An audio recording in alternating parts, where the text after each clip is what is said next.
Same old man. Game over. Johnny. You're gonna need a bigger boat. Why so serious? I am Iron Man. This is a tasty burger. Welcome to the InSession Film Podcast. Welcome to episode 599 for August 23rd, 2024, and I'm JD Duran. And I'm Brendan Cassidy. Hey, thanks for joining us. It is our 2000 retrospective. Yep, that's true. It's very exciting. I hope everyone is ready. The year 2000, not yes. to be confused with the 2000s, which I guess we had to clarify on Twitter, right? Exactly. That is next week. I know that can often be confused. We'll get to best of the decade next week. Yeah. However, we are here to round out the decade by talking about the year 2000, the turn into the millennium, Y2K. And the year in film, which is interesting. I don't know how you feel about the year. We'll get into that, but yeah, we will. I do think it was a fascinating year, and I can't wait to get into all of the reasons why I think that is the case. I do want to bring some clarity, Brendan, to a conversation that we've had in recent weeks as far as the lead up to this and best of the decade for the 2000s.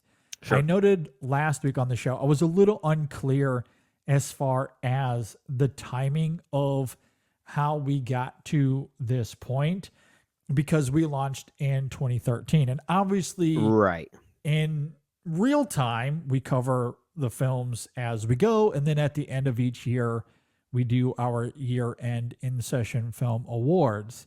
That's correct. When we got to 2015, we did an episode for Best of the Decade so far. The great Adam Kempenaar was a part of that episode from Film Spotting.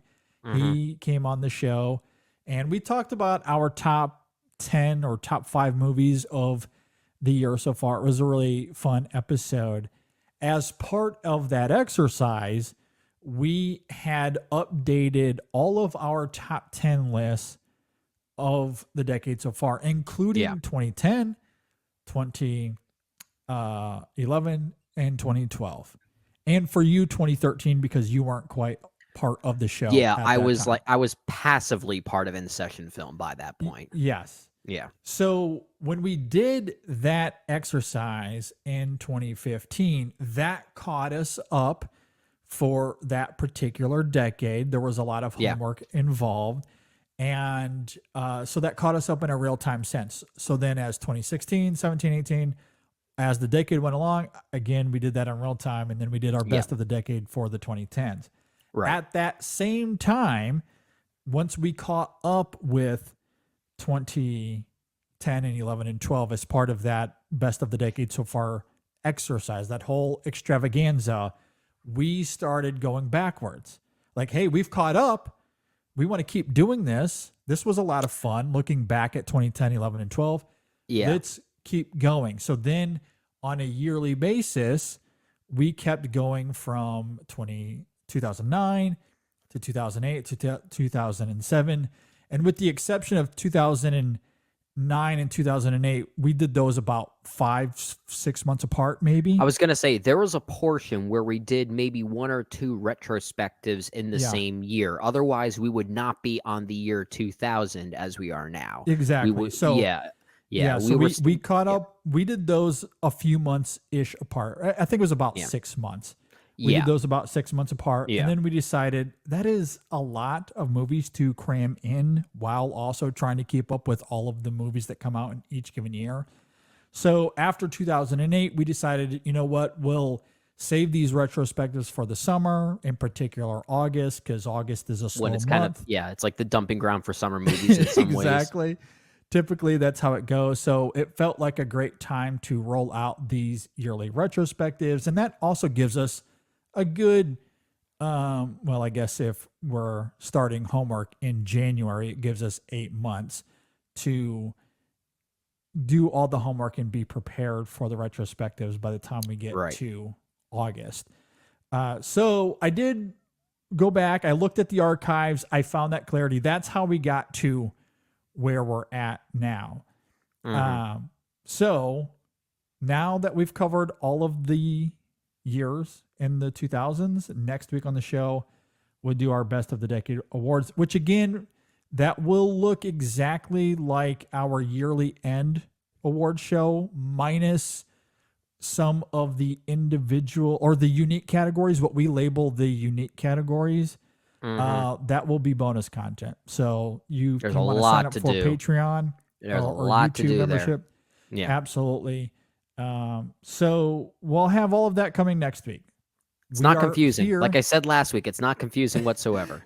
Yeah, we are here this week to talk about the year 2000, as I noted. Before we do, though, Brendan, a quick rabbit hole here, real quick. A side Of course we tangent. have to. Of course, we have a lot to cover, so of course we're going to go down a rabbit hole. Let's just Exactly. add time to this. We don't have let's to hear spend. it, JD. We don't have to spend a lot of time here, but I quickly want to recognize the chaos and the hilarity that was the trailer for Megalopolis.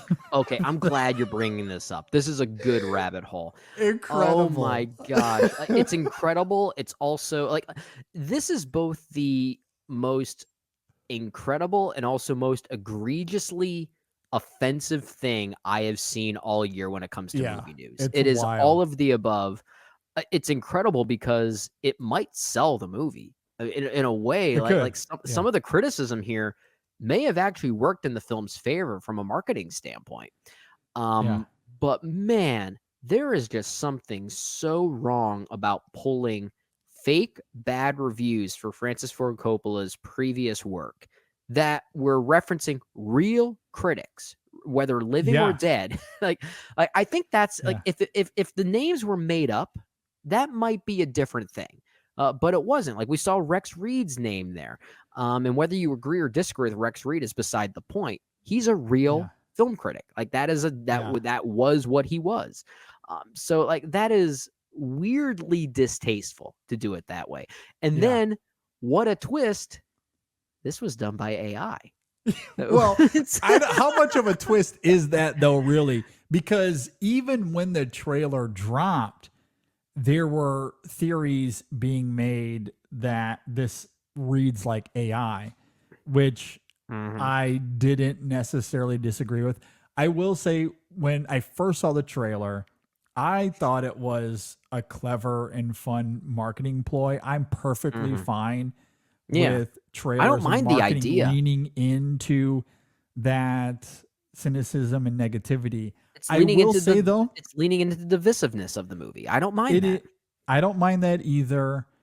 I will say though, I don't think it carries as much weight as it could have, because the negative reviews that are being lofted in the trailer are for The Godfather and Apocalypse Now and Bram Stoker's Dracula. It's trying to suggest that Francis Ford Coppola made movies that are now considered masterpieces that may have been panned at the time, when in actuality, how many of those movies were actually panned at the time? Well, certainly that, but my point here is I feel like it would have gone further or carried more weight if you included Tetro and Twixt and Jack and the films that are often not associated with Francis Ford Coppola at all. Garden of Stone or something. Yeah, exactly. Like include those, and then I feel like I have more respect for the ploy. But the fact that it's, it hit the best some of the best movies of all time, it's fun and I enjoy the cleverness of it. But I think it would have carried more weight if they really leaned into his whole filmography. But that said, you are right. It's absolutely wild that these are made up quotes from real people who are real critics reviewing these movies. And in hindsight, I mean, the moment that the news dropped that these were fake quotes, everyone assumed that AI was involved, that ChatGPT Yeah. That's exactly what happened. Yeah. And yeah, we can't be surprised by that. And the whole thing is I just guess hilarious not. to me. I guess It's not. But so then absurd again, and dumb. I don't know. The fact that people were responding to that first trailer that dropped as sort of an AI creation, I wonder if that is ultimately feeding into the point of the movie. So Maybe. we haven't Well- seen it yet. I'm very curious to see this movie in a theater because apparently, from what we heard at Cannes, which I think is where it premiered, there's a moment where someone actually literally interacts with the movie on like in the theater. Like there's Yes. and Yeah, it's like, that- I've how heard are that they as gonna well. pull that off in every movie theater simultaneously? I don't know. That is really interesting. I'm curious how that plays out.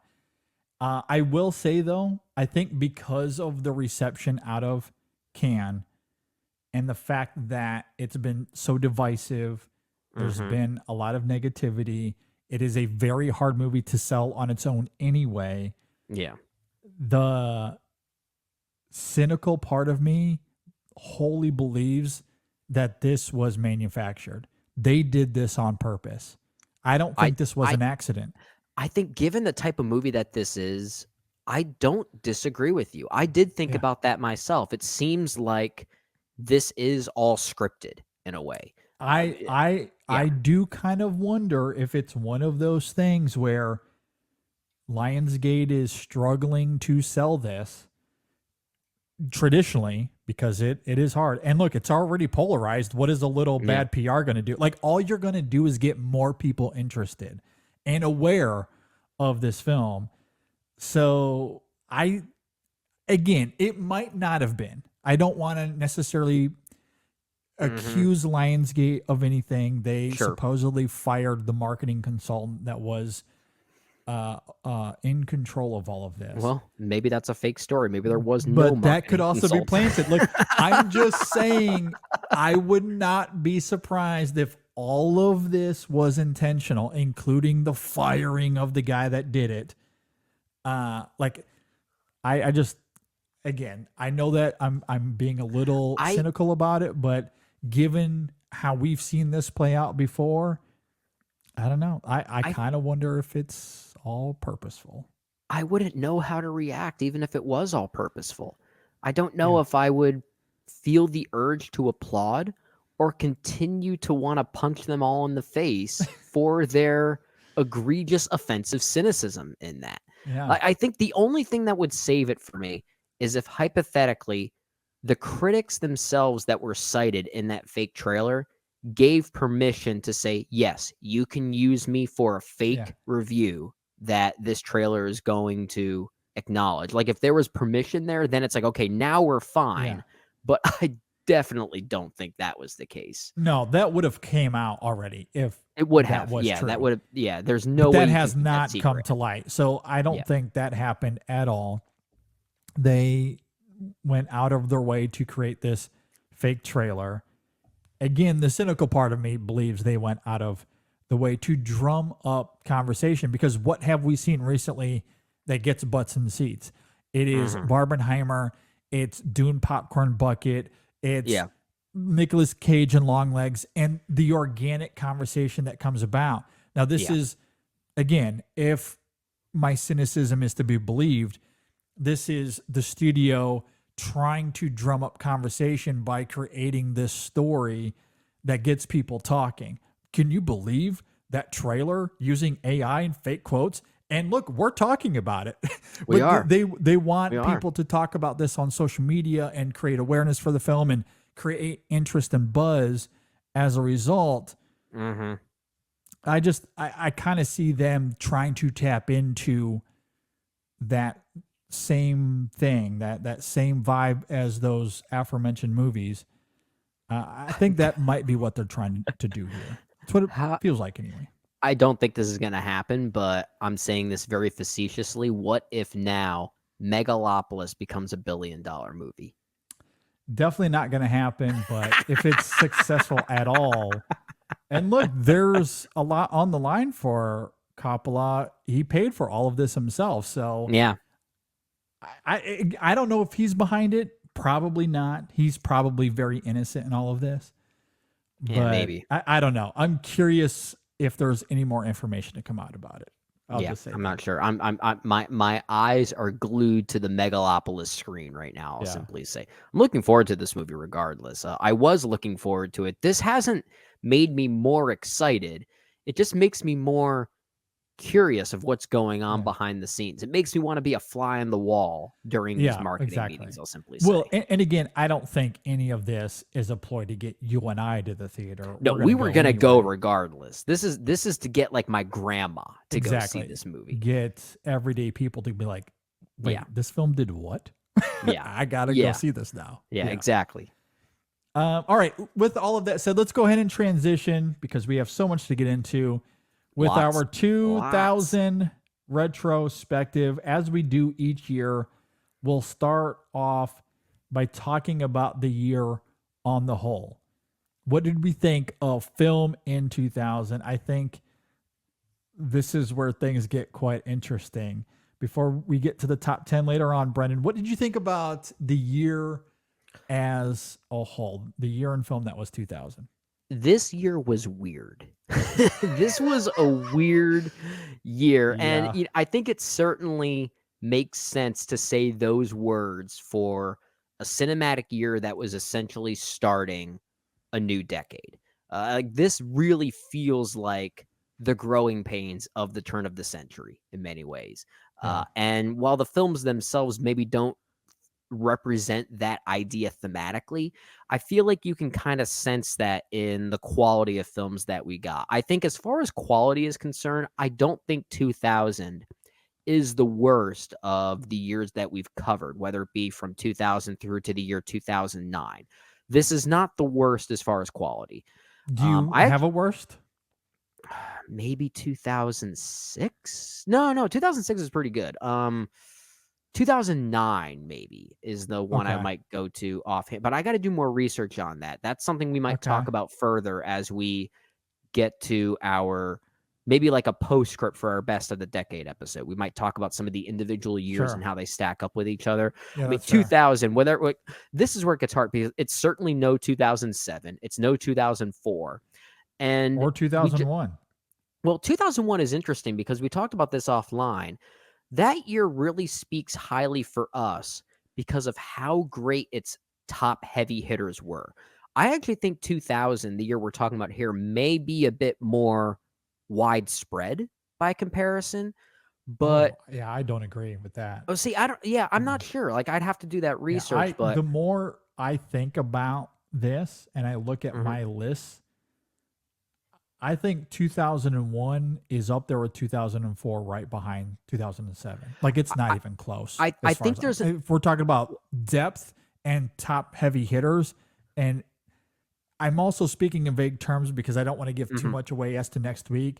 But I'll just say next week, the year 2001 arguably might be more represented in any conversation we get into than any other year. Well, I'm with you. That's why I bring it up to say that maybe the argument could be made that 2001's very top heavy, but that top heavy side of it is so top heavy. You're talking about what I think are some of the greatest movies ever made at that point, which adds to the equation in a very particular way. I don't know if the year 2000 has that same level of top heaviness, but when you get beyond, let's say, my top 10, I still have a lot of 3.5 and 4-star films to talk about. And there are a lot of good genre films from the year that won't necessarily crack my top 20, but there's a lot of good comedies, a lot of good action films that are very good for its kind. I mean, let's say a movie like The Patriot, starring Mel Gibson, is actually a pretty solid historical action film. It was at a point where some of these movies were still straddling that line between genre films, but they still had an earnestness to them. That earnestness would get more interesting as we get to years like 2004, as we talked about with that specific retrospective. I do think it is a very strange year, and we'll talk about that strangeness even further as we compare our favorite films from the year with the box office results, which I'm sure you have in front of you right now. What a weird concoction of movies that were successful versus movies that Yeah. were actually worth being successful. I think it's really intriguing. Yeah, 2000 is such a fascinating year to talk about because I do think it has some really great films up at the top. However, I do think that what deeply resonates this year, at least up at the top, are, with a few exceptions, of course, but I think it's foreign films, it's auteurs, it's films that are extremely provocative, vividly ambitious, and distinct. I think that's what defines the best of 2000. When it comes to studio films, Hollywood studio films, it was, I don't want to use the word disaster, but it wasn't great. I don't think it was great. Roger Ebert is well known for saying that 2000 was not a good year for film.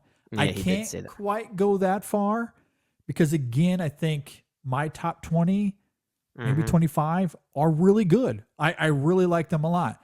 Yeah. However, the rest of the year is kind of middling, little back and forth.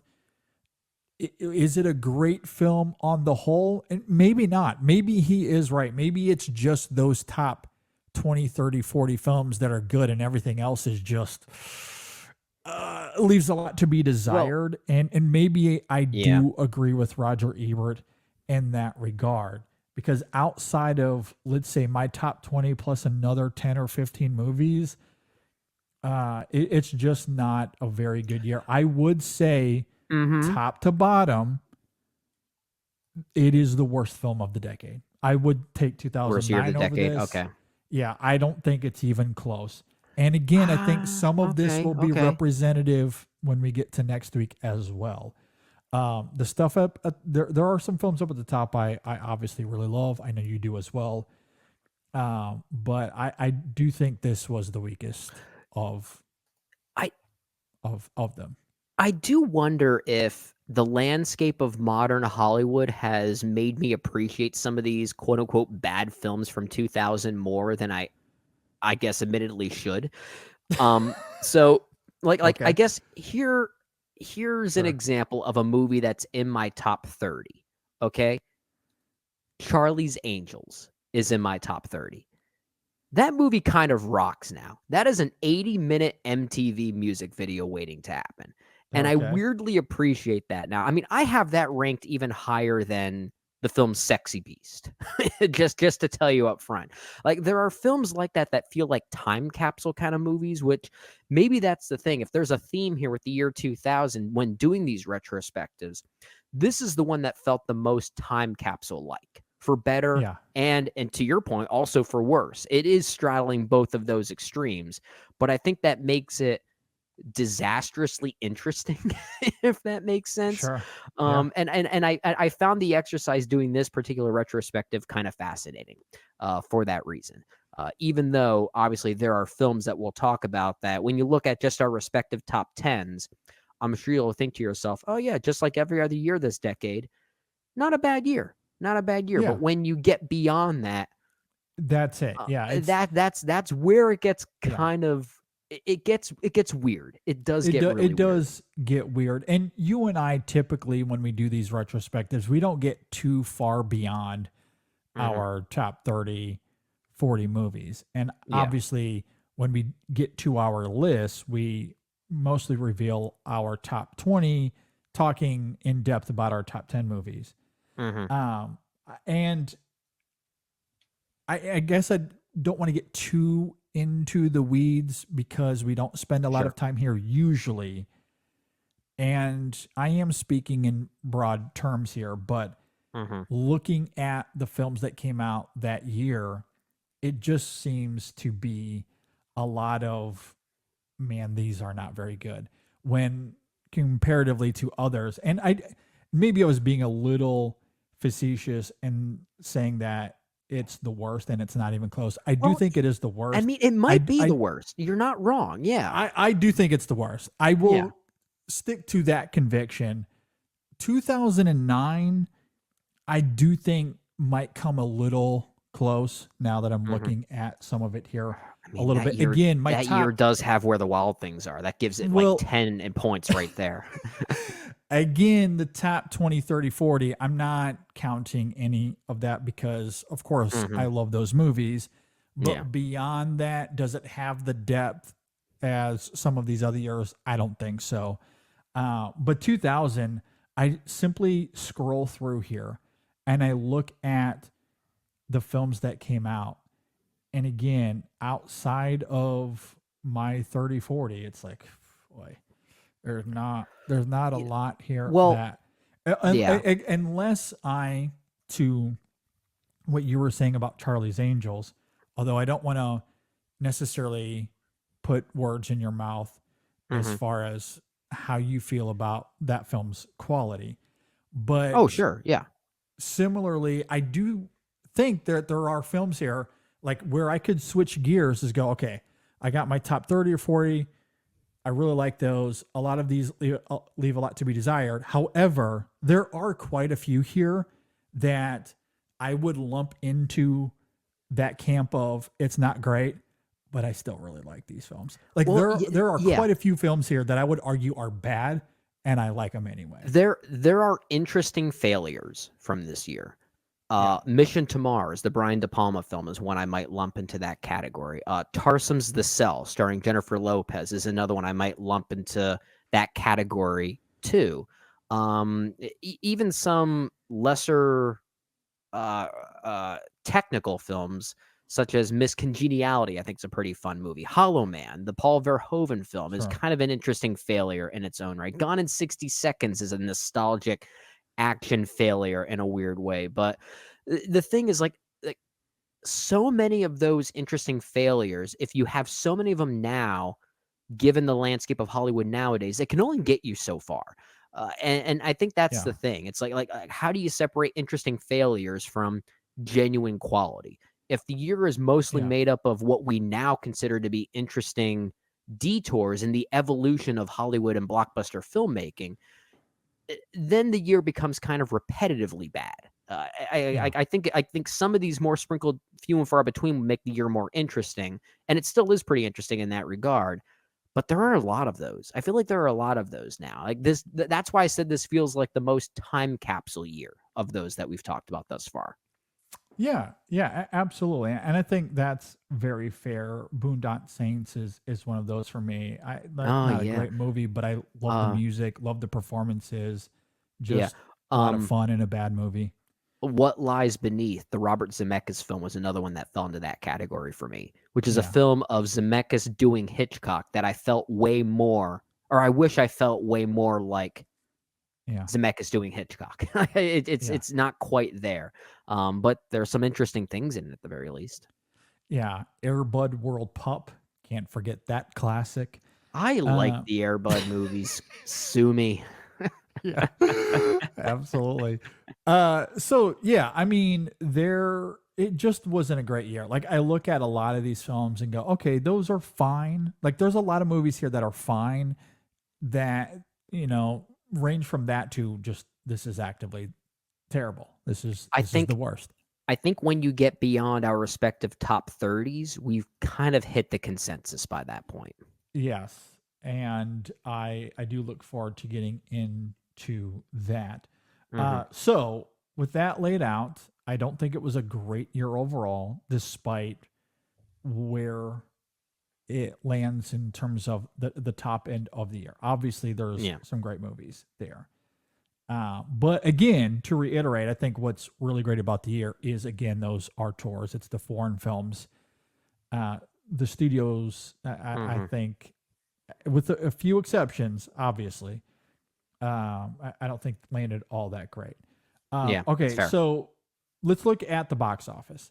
So this is worldwide gross, the top 10 movies, highest grossing films. At number Mhm. one, Mr. Tom Cruise, Mission Impossible 2, 546 million.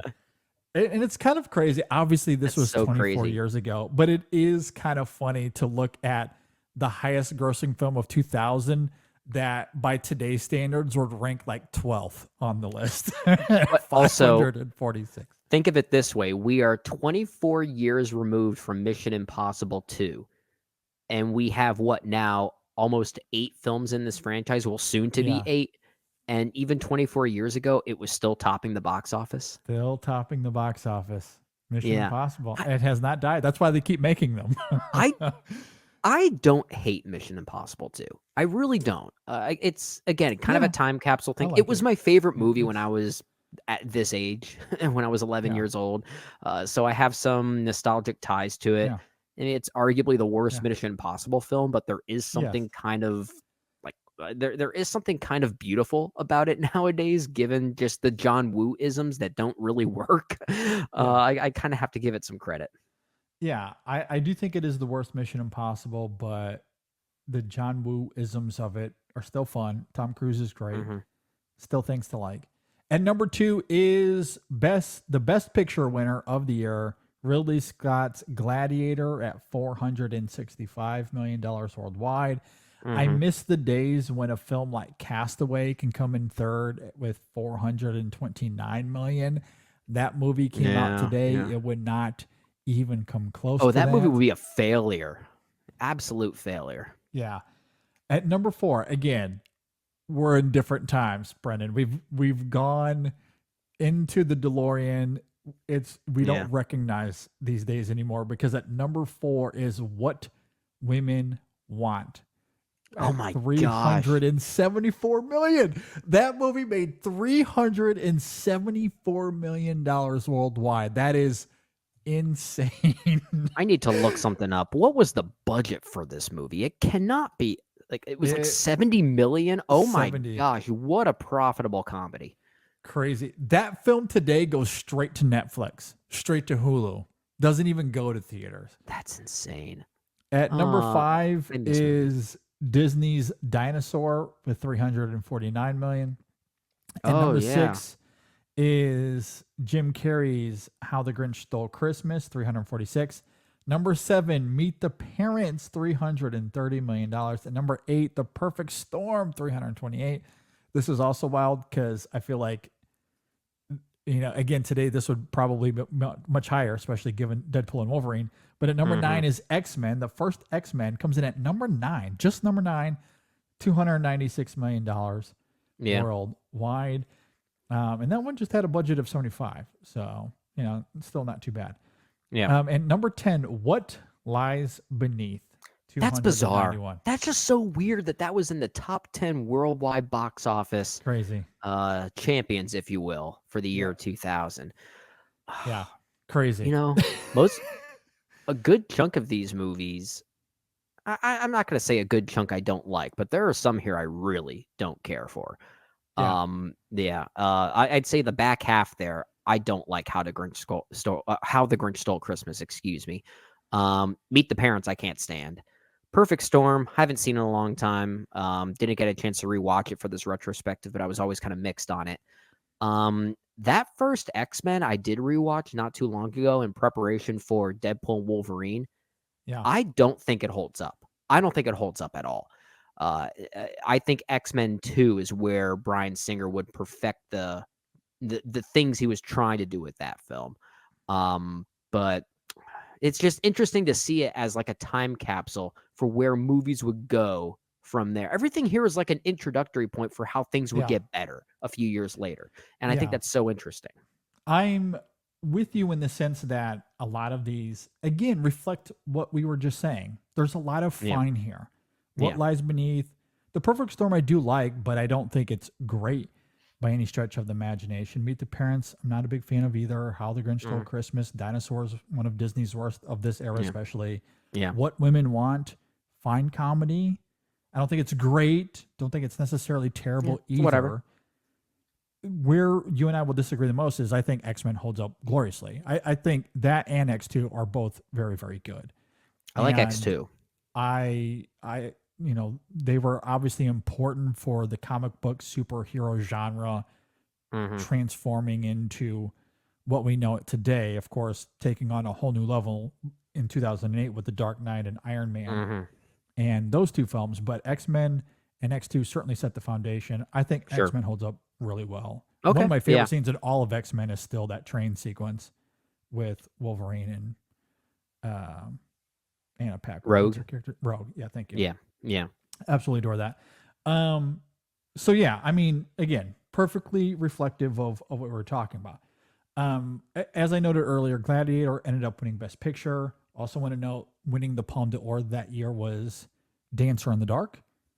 Lars von Trier winning the Palme d'Or that year. As far as domestic box office goes, because it is a little different, I'm not going to get into all of these, but do want to note that How the Grinch Stole Christmas actually won the domestic gross at 260. So it didn't quite have the same legs worldwide, but dominated the domestic gross, with Castaway and Mission Impossible following those, and Gladiator there in number 4. So Right. the top 10 is more or less the same, just a different order. So just want to note that as well. With that, Brendan, is there anything else you want to note about the year 2000 before we get to our top 10s? Well, aside from the fact that it was a really interesting year, I think maybe one thing I do at least want to lay the cards out on the table now. There are still a few blind spots I have with regard to the year that I didn't get a chance to catch up with in preparation for this retrospective. And I want to say those now because some of them were Oscar players. So films like Pollock, the biopic directed by Ed Harris, I have not seen. Quills with Kate Winslet and Jeffrey Rush, I have not seen. Also, Joaquin Phoenix, I believe, is in that as well. Billy Elliot, the Stephen Daldry film, I also did not get a chance to catch up with. And there are a few others here. The Julian Schnabel film, Before Night Falls. Good movie. I heard it was good. I hear it's a great performative piece, but that's also one I sadly didn't get a chance to catch up with. I know Roger Ebert, who, as you mentioned earlier, very quotably said this was a terrible year for movies. His number 2 was a film called Wonder Boys, directed by Curtis Hanson. Yeah. I also didn't get the chance to watch that one either. Good movie. Well, see, is that the theme here? Good. Is that the theme? Good, but not great. Again, like you and I are not always in sync. We're in sync pretty much most of the time. But I feel like, would I fall in the same camp as you? Good, but not great. Did I make this? Did I make the right call? Maybe. Not prioritizing these ones. I mean, Before Night Falls there's a lot of people that love that film. I'll just say that. I saw on a bunch of top 10 lists for that year from various critics. I do really like it. I think it stumbles narratively at times, but the central performance is really terrific. Honestly, I think it's interesting that you bring that film up when we discussed this slightly on our review for Almost Famous, which is available right now. You can go and check that out. But if you haven't listened to it, at one point in the conversation, Brendan brings up what is kind of distracting, that Jimmy Fallon has a moment in that film, right? Yeah, very distracting. And even though it's brief, it didn't bother me all that much, but I can understand, given his rise to prominence in the late night circuit, why that can be distracting. Yeah. Before Night Falls, I think falls victim to that as well, but in a much more vital way, where at one point, and a much more detrimental way as well. Let me be clear on that. There is a moment where Sean Penn, who by this point Sean Penn had become Sean Penn. Yeah. He's in the movie for one scene. And not only is he in yes, for one scene. And why is that weirdly the selling point for this movie now? Like it's not even Julian Schnabel, it's Sean Penn right now. So it's distracting because it's Sean Penn, but he's also doing some sort of Hispanic caricature. Like his performance is playing into, yes, he's not playing like a white American. He's playing a Cuban character. So it's a little egregious by today's standards. it doesn't really hold up all that well. And same thing with Johnny Depp. Johnny Depp is playing some sort of transgender or trans-dressing character in that film. It is awfully distracting. And again, he's also playing a Cuban character. So there's the Latino stereotypes that comes with his performance. Yeah, that part I was prepared for if I were to give it a watch, but I did not know about Sean Penn in that movie either. Yeah, you know, it's like that stuff admittedly doesn't work for me. The Johnny Depp stuff, I think dramatically, emotionally makes sense for the character. So I don't have an issue with the writing and what the character serves as much as I just simply think Johnny Depp was miscast. Although in the hindsight of his career, it is a fascinating choice. It's different. It's Johnny Depp doing, like, taking some choices, like he's taking a risk and making some choices. And again, given where his career had gone after that, at least, like those first 3 Pirates movies, great. I'm really talking about everything in the 2010s. Sure. Just it's an outlier. I'll just put it that way. At any rate, all of that is to say, it's a good movie. I just don't think all of it holds up well. But Javier Bardem is just out of this world. That's all I've heard. Well, I mean, the 2 reasons why I wanted to watch it were because of Javier Bardem, but also Julian Schnabel, because I think you know this, JD. Yes. The Diving Bell and the Butterfly is one of my all-time favorite movies. And I wanted to give Julian Schnabel a chance at something other than just that movie. And sadly, it's still a blind spot for me. Yeah. So, it's just kind of the writing has some missteps. But overall, it's a film that I would still recommend, if nothing else, but for the Bardem of it all. Gotcha. Okay. Yeah, really terrific. As far as another film, just to kind of highlight real fast, because again, there was like Pollock I caught up with. It's fine. Another film that I thought was an interesting catch up here, or homework rather, was The Contender. And the Rod Laurie film with Joan Allen. Okay. Yeah, I think what's interesting is, so The Contender is very weird in the context of 2024 because its controversies by today's standards are very tame. In fact, almost laughable. But to the film's point, there's likely a scenario where they get more play than they should, given what we've seen from, let's say, certain political figures in today's climate. Okay. And I guess to bring some clarity to that, the film essentially has a problem with female politicians displaying certain parts of themselves publicly, whereas, again, the implication is it's okay if men do it. And that's the thing, like, it is extremely one-sided in that regard. It is the film's biggest weakness, but also its biggest strength. It has a righteous anger that is undeniable. It is a brazen response to the Monica Lewinsky scandal, and that is the whole point of it, is that, hey, women can have sexual lives too. Gotcha. Sometimes it's in the public, just as it is for men. And it's none of your concern what I do with my body. It's none of your concern what I do with my sexual life. Like, that is ultimately the message. And again, there's no nuance. There's zero nuance to it. But I kind of admire that approach to the film. Is that something that just retroactively seems more interesting nowadays, given the sociopolitical landscape? I think so. It's a little bit of that. Gotcha. For sure. But again, it's like, I don't think it's a film that'll land in my top 20 or 30 or anything of the sort. Sure. Just kind of falls into that. A lot of these are good. They're fine. They're good. Well, let's get to the great ones then, Enjoy because them. there are definitely some great ones here. I think before we get into it, we always like to play this game.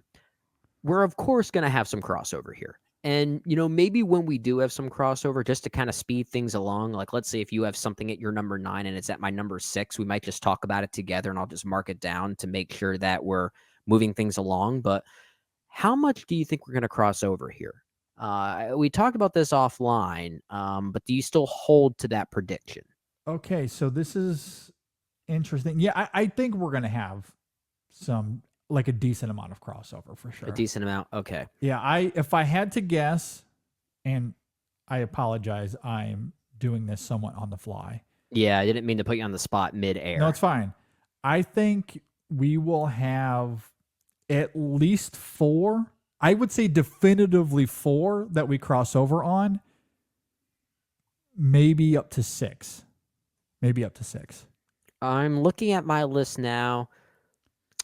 I'm going to guess 5, just to put ourselves in the middle of those 2 numbers. Yeah, I'm just gonna be a middler on this one.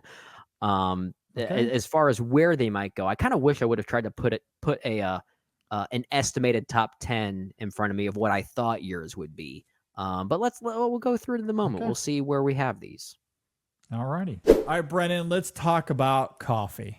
Nature's Everyone medicine right there. loves coffee. It is absolutely nature's medicine. We all need it. We all love it. These days, it is my breakfast. I don't tend to eat too much in the morning, but I'll have 2, 3, 6 cups of coffee as one does. That's it. Hey, it's on the low end. The warmth will sometimes trick you into thinking you're being satiated by some type of food. So it's in a way, it's like Caffeine your way of keeps you intermittent. full? Hey, it's intermittent fasting right there, right? Especially black coffee. It's not clouded by any other need anything in it. preservatives or additives. Coffee cult as just black coffee tastes so good. That's so good. And the reason you can do that is because we're talking about specialty grade coffee. That's right. We're not talking about bad coffee or specialty grade that might have some great beans and some not great beans all kind of mixed in, as a lot of companies tend to do. Right. Coffee Cult goes the extra mile. They only use perfect, great green coffee in their roast. So, and they have specific roasting profiles to bring out the best flavors. It really is the best coffee that money can buy. They have all kinds of different blends that you can check out. They got great single origin coffees, whatever you like. It's all there. It is delicious. You don't have to add any sort of frou-frou nonsense to it. You don't have to, not caffeinated milk. It's just coffee. Yeah.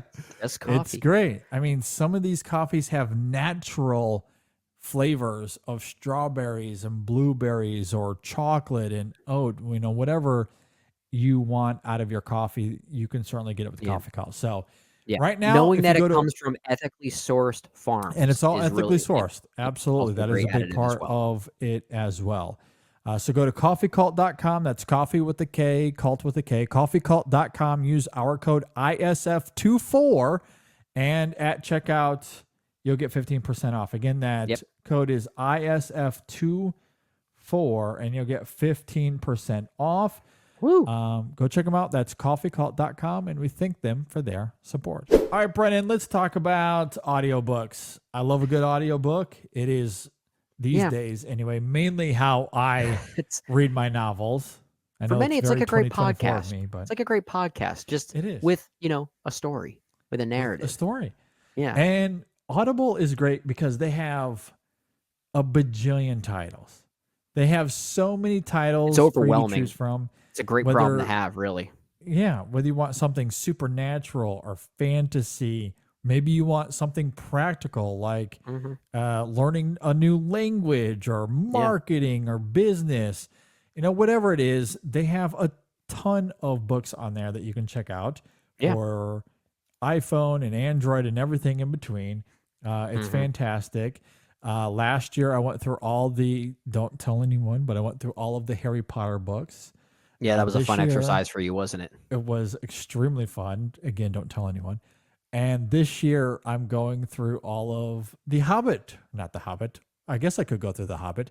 You could. Through The Lord of the Rings. The Hobbit's actually very good. I do recommend that one. I might have to do The Hobbit as well. Yeah. I skipped that, though. I went straight to Lord of the Rings. And I could see why, because you get to hear the lovely voice of Andy Serkis when you listen to those Lord of the Rings books. Exactly. Absolutely love it. So, Yeah. and he's very good at that. The man Oh, can he's go so through good the at that. He's voices. so good at like, that. oh man, Yeah. it's amazing. Yeah. At any rate, go check out Audible. It is a great source if you're like me and you can only get through books in audio form because you got 2 kids and a busy life. It's understandable, go man. To Audible. Go to Audible. It is the best. If you go to audibletrial.com/InSessionFilm. Again, that link is audibletrial.com/InSessionFilm. Go to that link and you'll get a free audiobook and 30 days for free. Yeah. Again, a free audiobook, 30-day free trial. It's fantastic. I love it. Cannot recommend it enough. Again, audibletrial.com/InSessionFilm. And we thank Audible for their support.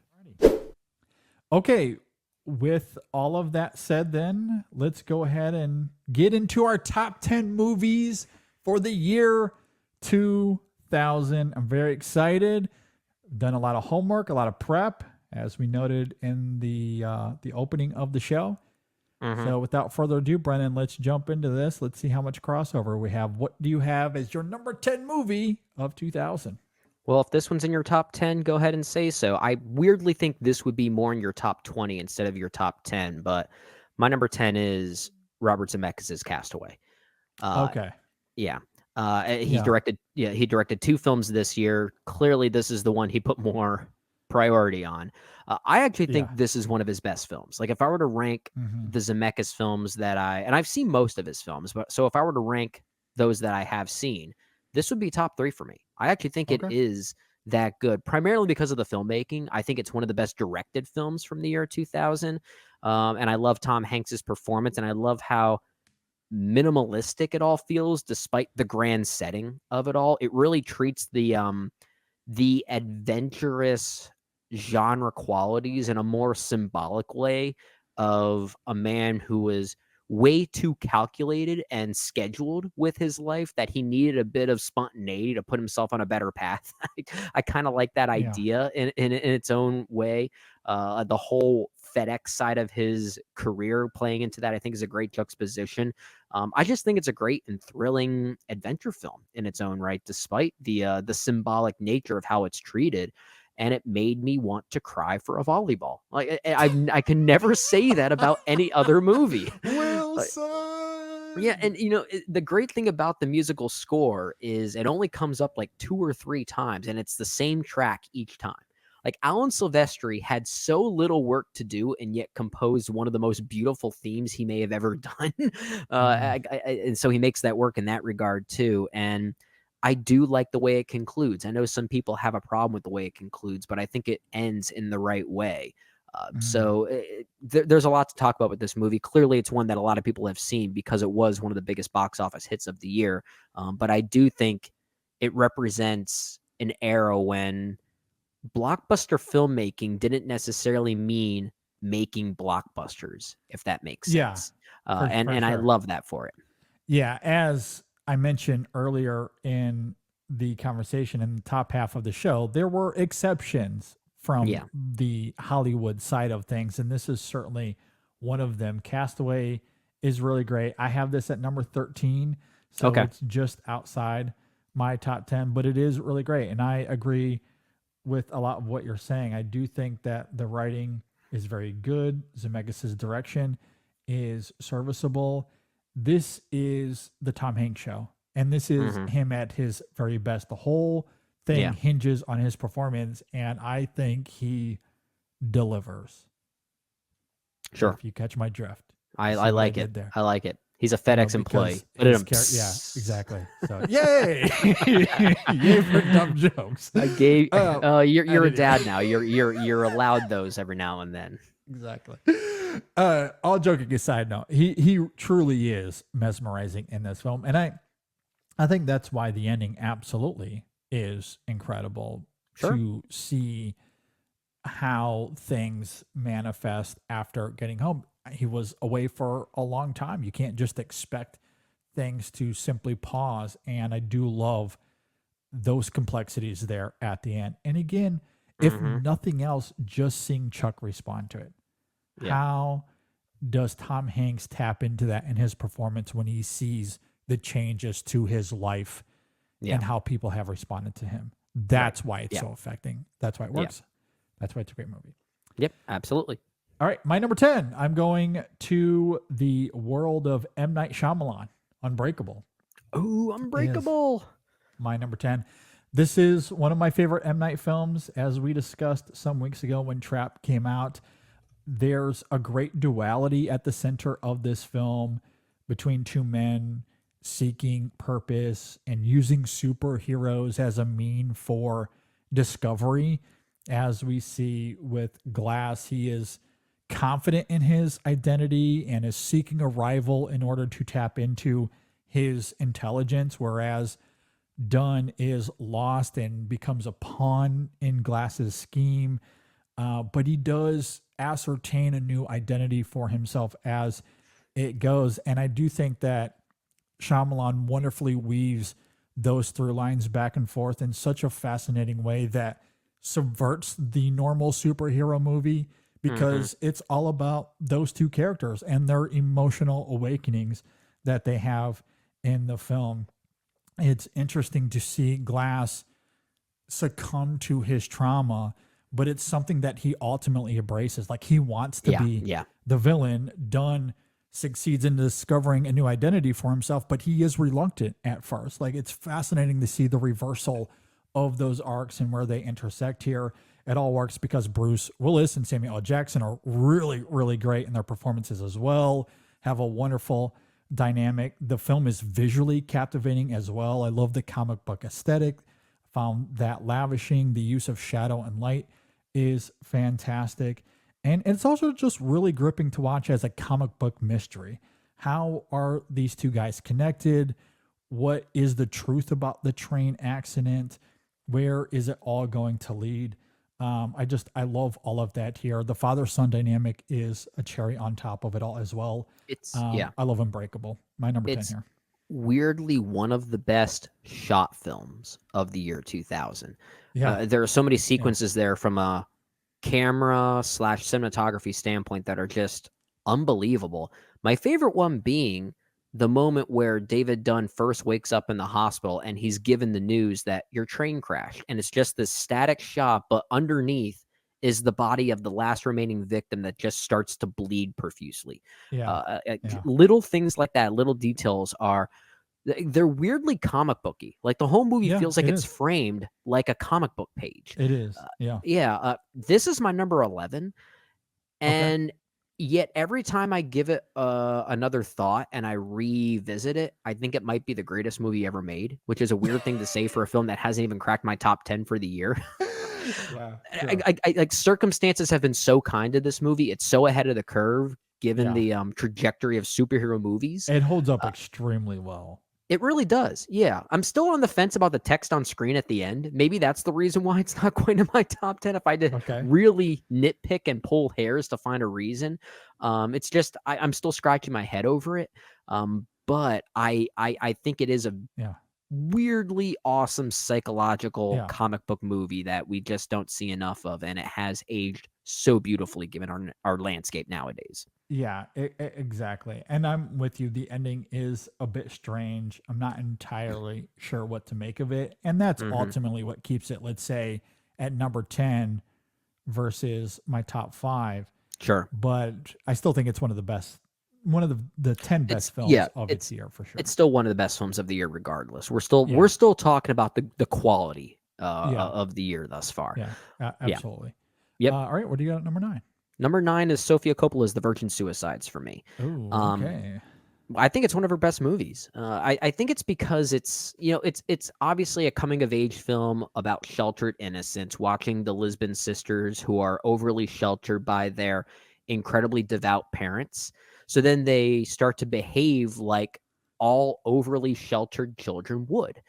So I think that's a really interesting concept. I love the way Sofia Coppola basically films this like a ghost story. It's a very haunting and sometimes frightening movie. It's very much in common with let's say, a film like The Beguiled, tonally speaking, maybe without the cynical sense of humor that that film has towards its climax. This one doesn't quite have that same level of cynicism. At times it does, but it's not always going for that. But there's a hauntingly tragic vibe that I just responded to that makes it one of my favorites from hers, if I'm being honest. And it's not until a sequence at the school dance when these girls start to finally experience all that children really need at their age, and that's a social life outside in the world, only for it to then have it ripped away the very next day. It's an absolute gut punch. I was in with this movie just aesthetically speaking. The fact that at that dance there are pivotal moments involving songs by the band Heart, Magic Man and Crazy on You specifically, and then it all concludes with Styx's Come Sail Away. I was just in. And the fact that it's as complex as a coming of age tale as it is makes it a really interesting one. So that's why I think it's one of the best of the year. It's really great. I have this at number 12 on my list. So again, wow, we're like straddling the top 12. If this were a top 12, we'd have crossover right now. I know. We're so close to being 2 for 2 in terms of crossover. I know. Because both of these are in my 11 through 15. But you're right. It's wonderfully shot. The cast is fantastic. And I love what Coppola is doing here in terms of fantasy versus reality and how those perspectives are funneled in the film. Everyone sees the Lipson sisters through some sort of myth, trying to put the pieces of the puzzle together. Yet the sisters never waver in who they are as real life individuals, leading to a potent conclusion that is still one of Coppola's best endings today. I just absolutely love that duality in the film. It's fantastic, and it's worth noting, since we're in the middle of a Josh Hartnett assance, that he has an appearance. Babyface Josh Hartnett in this one. Yeah, absolutely. And it's hilarious because on last year's retrospective, I noted that we were at the beginning stages of the Josh Hartnett assance, and it's simply funny to see how that's only evolved into 2024. But yeah, he has a really interesting role here in the film that is really good, and he's a pivotal moment at a certain point, 2/3 of the way through the film. But at any rate, Coppola absolutely cooks here. Great film. Good film. Absolutely. There's a shot here involving, I'll just say, feet dangling. That's all I'll say. That I will never be able to forget. It is one of the most frightening things I've ever seen in a movie. Oh my gosh. Yeah, no, it's really great. No, I completely agree. Disturbing. Absolutely disturbing. So good. All right. Speaking of disturbing, my number 9, Lynn Ramsey and her debut film, Ratcatcher. Okay. Good movie. Good movie. I love Lynn Ramsey. She's one of our best filmmakers working today. I think it is tragic that she only has 4 films to her name. And maybe I can understand why some could be hesitant about giving her money, because her films tend to be bleak and a little harsh, and Ratcatcher is certainly no different. It is really heartbreaking, but there is a raw honesty to it that impeccably captures the volatile nature of childhood.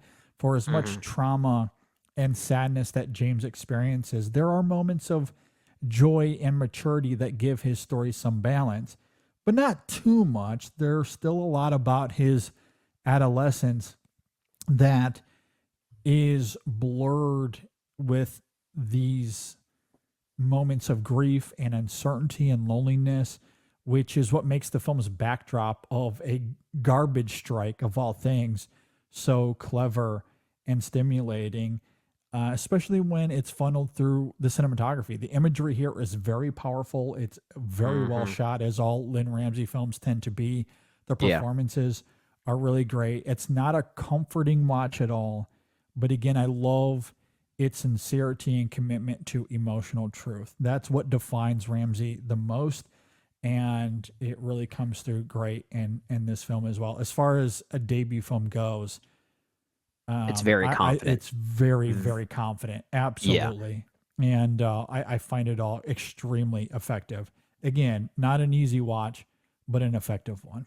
Yeah, I have this around number 20 for the year 2000. It's not my favorite Lynn Ramsey film, but it may have my favorite two sequences from any Lynn Ramsey film. The two of those being the running through the wheat fields, which feels very Malikian in its own way.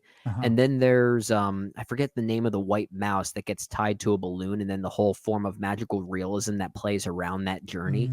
I think is really intriguing. That's a great moment. Yeah. Love Yeah, that there animation. there are moments of magical realism here that are some of the most beautiful things Lynn Ramsey has ever done as a filmmaker, and that really stands out. And you're right, like as a coming of age tale, it's really powerful because it's a story that could have easily fell into the trappings of melodrama, but it never does. And No, I no. really do There's appreciate a realness that about to it. it. Yeah, Absolutely. And it starts off incredibly bleak in that regard. Like Yeah. it doesn't lean into melodrama. There's certainly a moment of urgency, and it's devastating. And the film really never relents in that tone. No. Again, even though there are moments of James experiencing joy or adolescent maturity, but oftentimes he finds himself alone or, experiencing some sort of hardship, which is what why I think those moments of magical realism are so expressive here and Yeah, tapping I into agree. that. So, yeah, I agree great stuff. very much. All right, what do you got at number 8? Number 8, I think, is where we'll have some crossover, assuming we probably should have talked about this one offline to confirm that we both will consider it for the year 2000, because it technically came out in the year 1999, but I believe was a 2000 film for the United States. And it's a film we had to catch up with given the recent announcement. What was it? AFI's new top 10 movies of all time. At number 7, they had Claire Denis' Beau Travail. Yes. That was a 2000 film in the United States. Yeah. Yes. So this is my number 8. And it was a first time watch for me for this retrospective. And my thoughts on the movie are going to be pretty brief, primarily because I still don't know what to make of this thing. My first thought was I wrote down in my Letterboxd review, Claire Denis' Top Gun the Ballet is basically how I interpreted it. Okay, yeah. But and I do think, hopefully I would think that there is some validity in that thought, because it does portray a similar type of machismo or deconstruction of that machismo, but it's told in a way that almost feels operatic. I mean, it is based on the works of Herman Melville, if I'm not mistaken, but Claire Denis depicts it almost like a stage performance, almost like a Cirque du Soleil. While there is voiceover, there is dialogue here, it almost feels secondary to the way that she's conveying this story visually. It's incredibly hypnotizing, like it is some type of musical performance. It's one of those movies that just simply had me saying to myself, I have never seen anything like that. And I said that to myself many times while watching it. That right there is enough to justify putting it in my top 10 for this year, I think.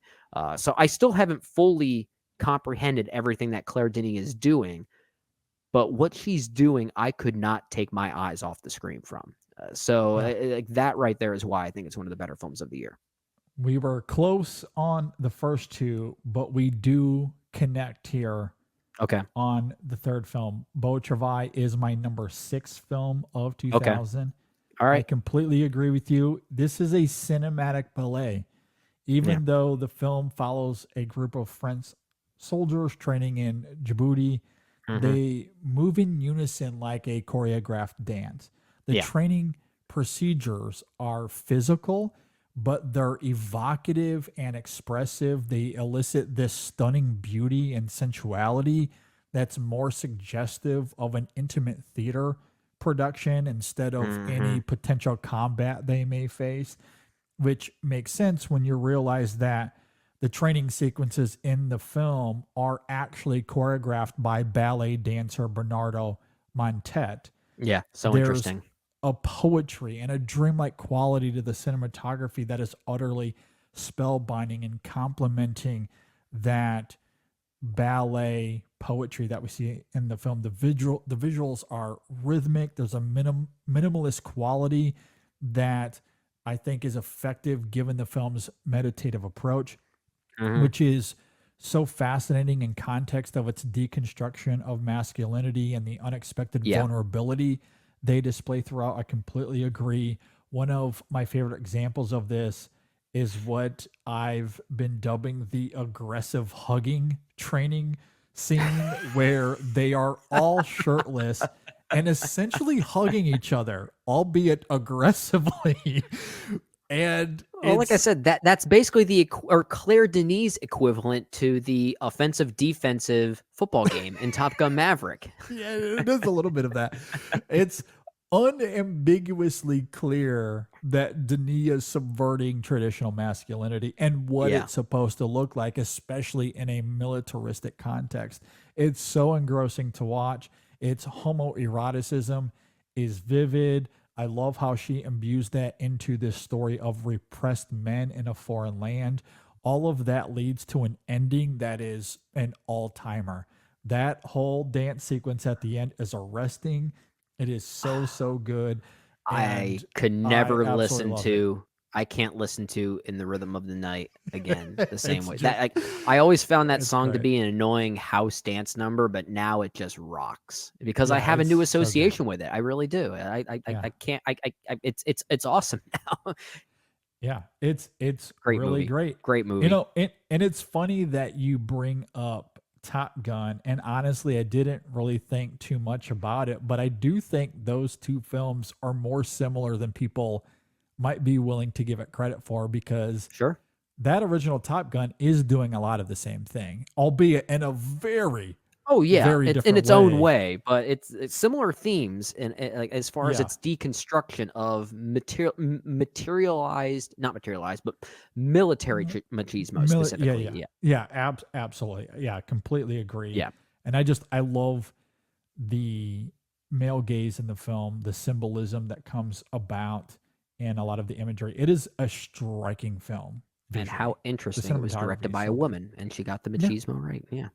Absolutely. Yeah. Perspective matters. Sometimes, you can flip it around as well. Yeah, you can. Yeah. Yeah. No, and I love that in this film, Claire Denis. You know, it's interesting. We sometimes talk about positively and negatively male directors that often attempt to, portray femininity or the female gaze in their films. That's been a talking point over the last decade or so. It is interesting how this happens in Claire Denis movies. She's very good and does it often, portraying masculinity, the male body, and examining that through her imagery. I feel like we've seen more positive examples of female directors tackling male perspectives, opposed to male filmmakers tackling female perspectives. But at the same time, it's actually something I want to see more of male filmmakers doing a good job, doing the right kind of perspective hunting. And actually, because there is something to be said about a filmmaker that's trying to tackle something that's not necessarily their own demographic, but doing the right type of listening to make it work. I've always appreciated that. And I want to see more of that from every angle, if I'm being honest. Yeah. Yeah, I completely agree. Beau Travail, it is a great movie. I love the ballet of it, love the poetry of it. It is a beautiful, beautiful movie. Again, that is my number 6. Okay. So with that laid out, we are now back to Brendan's number 7. Well, it could be your number 8 if you want to go to your number 8 instead. Either way, I guess I could get to my number 8. Yeah, get to your number 8. Why don't we go do that? All right. I will talk about Steven Soderbergh. I will talk about Traffic. Oh, Traffic. We've got some fighting words here. Oh, boy. Okay. Okay. Yeah, no, I love Traffic. I think it is one of Soderbergh's best. I understand why it might not be for everybody. The whole interconnected storyline genre can be often disjointed, but I do think this is one of the best of that type of movie. And I think what I really admire about it is its conviction. It has a strong pathos. It's often very disturbing. There is a hopelessness to this film that is a bit strange in the context of Soderbergh's career, but I love that honesty. I love the bleakness of it. There are just too many factors at play, and lives will always be ruined or at least deeply affected by the war on drugs. That is ultimately the message that the film conveys. And I think Soderbergh does a fascinating job of tapping into that. Again, I know it can be polarizing, but I do love his approach to the film visually. It is unique. He's trying to bring clarity to each storyline simply through visual storytelling and the use of color, the use of composition, and other filmmaking traits that I really do admire. The cast is excellent. Benicio del Toro is really great in the film. I love Don Cheadle and Michael Douglas as well. I just think it's a very smart and bold and a completely committed film to its thrills, its ideas, and just kind of the heartache that is kind of bubbling underneath. So Sure. yeah, I really like it a lot. Yeah, so when I say there will be some fighting words here, that was a bit facetious. I still like this movie. I have this at 24 right now. Okay. If You're if more of the anything, Aaron Brockovich kind. we'll get to Aaron Brockovich in just a little bit. But with regard to Traffic, I think the thing that maybe separates us, and it's more of a me thing. It's when movies like this that are tackling some type of political violence or some type of drug-related violence and how politics fuel into that. I sometimes think a movie really owes it to itself to be a bit more exploratory in its themes. And with Traffic, I feel like its message is summed up best by Mr. Mackey from South Park. Drugs are bad. Okay. I feel like that's all the movie really says. I kind of think the movie is thematically empty. I think it has a very obvious point, but I think the movie as a movie is very thrilling. It's just I don't get much substance out of it anymore. And I think movies afterwards, coincidentally starring Benicio del Toro like Sicario, I think have been way more interesting in the way we've explored the drug war nowadays. I think they've had way more interesting perspectives and have kind of perfected this narrative, even if Steven Soderbergh maybe had a more interesting approach in how he chose to tell the story. Because I think the storytelling is very good. I just don't think the substance is really there. I think it's kind of thin. Okay. I obviously disagree. I don't think that it's empty, but I do think it is one-sided. And I think what I really appreciate about the film, especially given that so many movies, as they tackle drugs, it's often about the character, how they succumb to the addiction and their attempts to recover from it. This film doesn't care about any of that. It is utterly hopeless. This is a film that commits to the other side of the coin that most films don't care to have an honest conversation about. It might not be nuanced, it might be one-sided, but I do appreciate its conviction and that this is a hopeless war. And there's corruption at play. There's no way to win. The people that become involved are victims in a broad scheme that will never change. And some people obviously do get out of it. And there is a tinge of maybe that'll happen at the end of the film. But I think mostly this is a film that is committed to a perspective that most drug movies aren't even willing to engage in. They don't even care to bring up the conversation, and that this is a lost cause. And I do love that. Now, there are certainly other films that do that. Funny enough, another film in 2000 that does it as well. But I think Traffic, while committed to that idea, is also extremely well told. It's lush in its cinematography. It has a very extensive cast that I think is utilized fervently.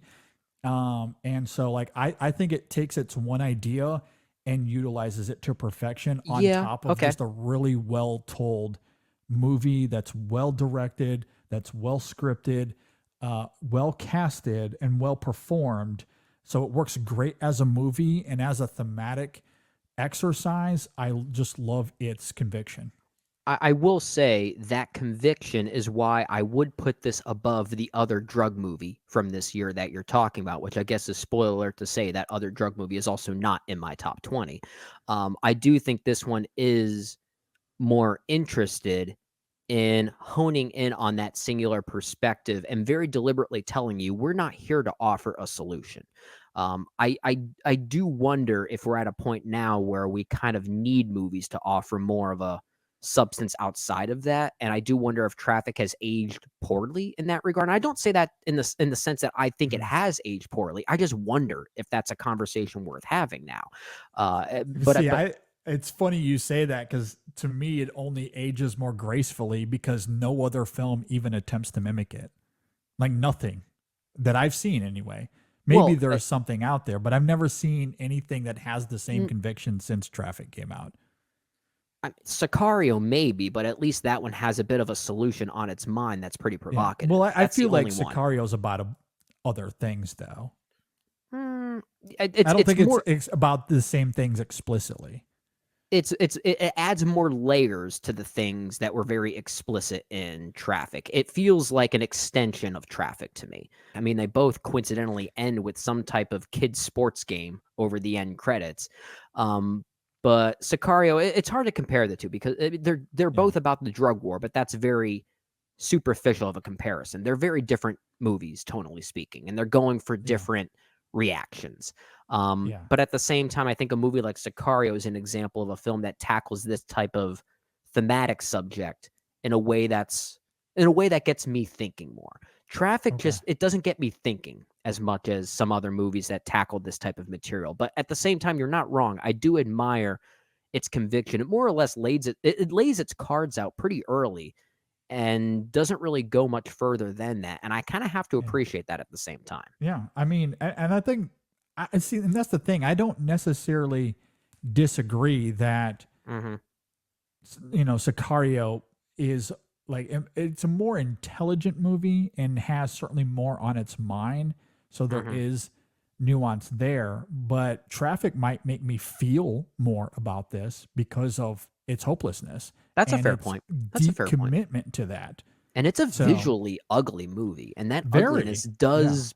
Yeah, like you talked about the filmmaking there. Each story, each narrative thread that interlocks has its own filmmaking style, and some of it's pretty unpleasant to watch. And I kind of admire that about it, if I'm being honest. For sure. All right, let's go. Otherwise, we're going to be here all night long. So what do you have at your number 7? I think we're to your number 7. We're at my number 7. Well, I guess we'll keep going at this because my number 7 is Aaron Brockovich. Okay. The other Steven Soderbergh film. There you go. This is one of my favorite Soderbergh films, and I think it's because it still feels like a Soderbergh film, but also still feels like him making a movie. I think I may have just watched this at the right time with the right headspace because it just made me feel so happy.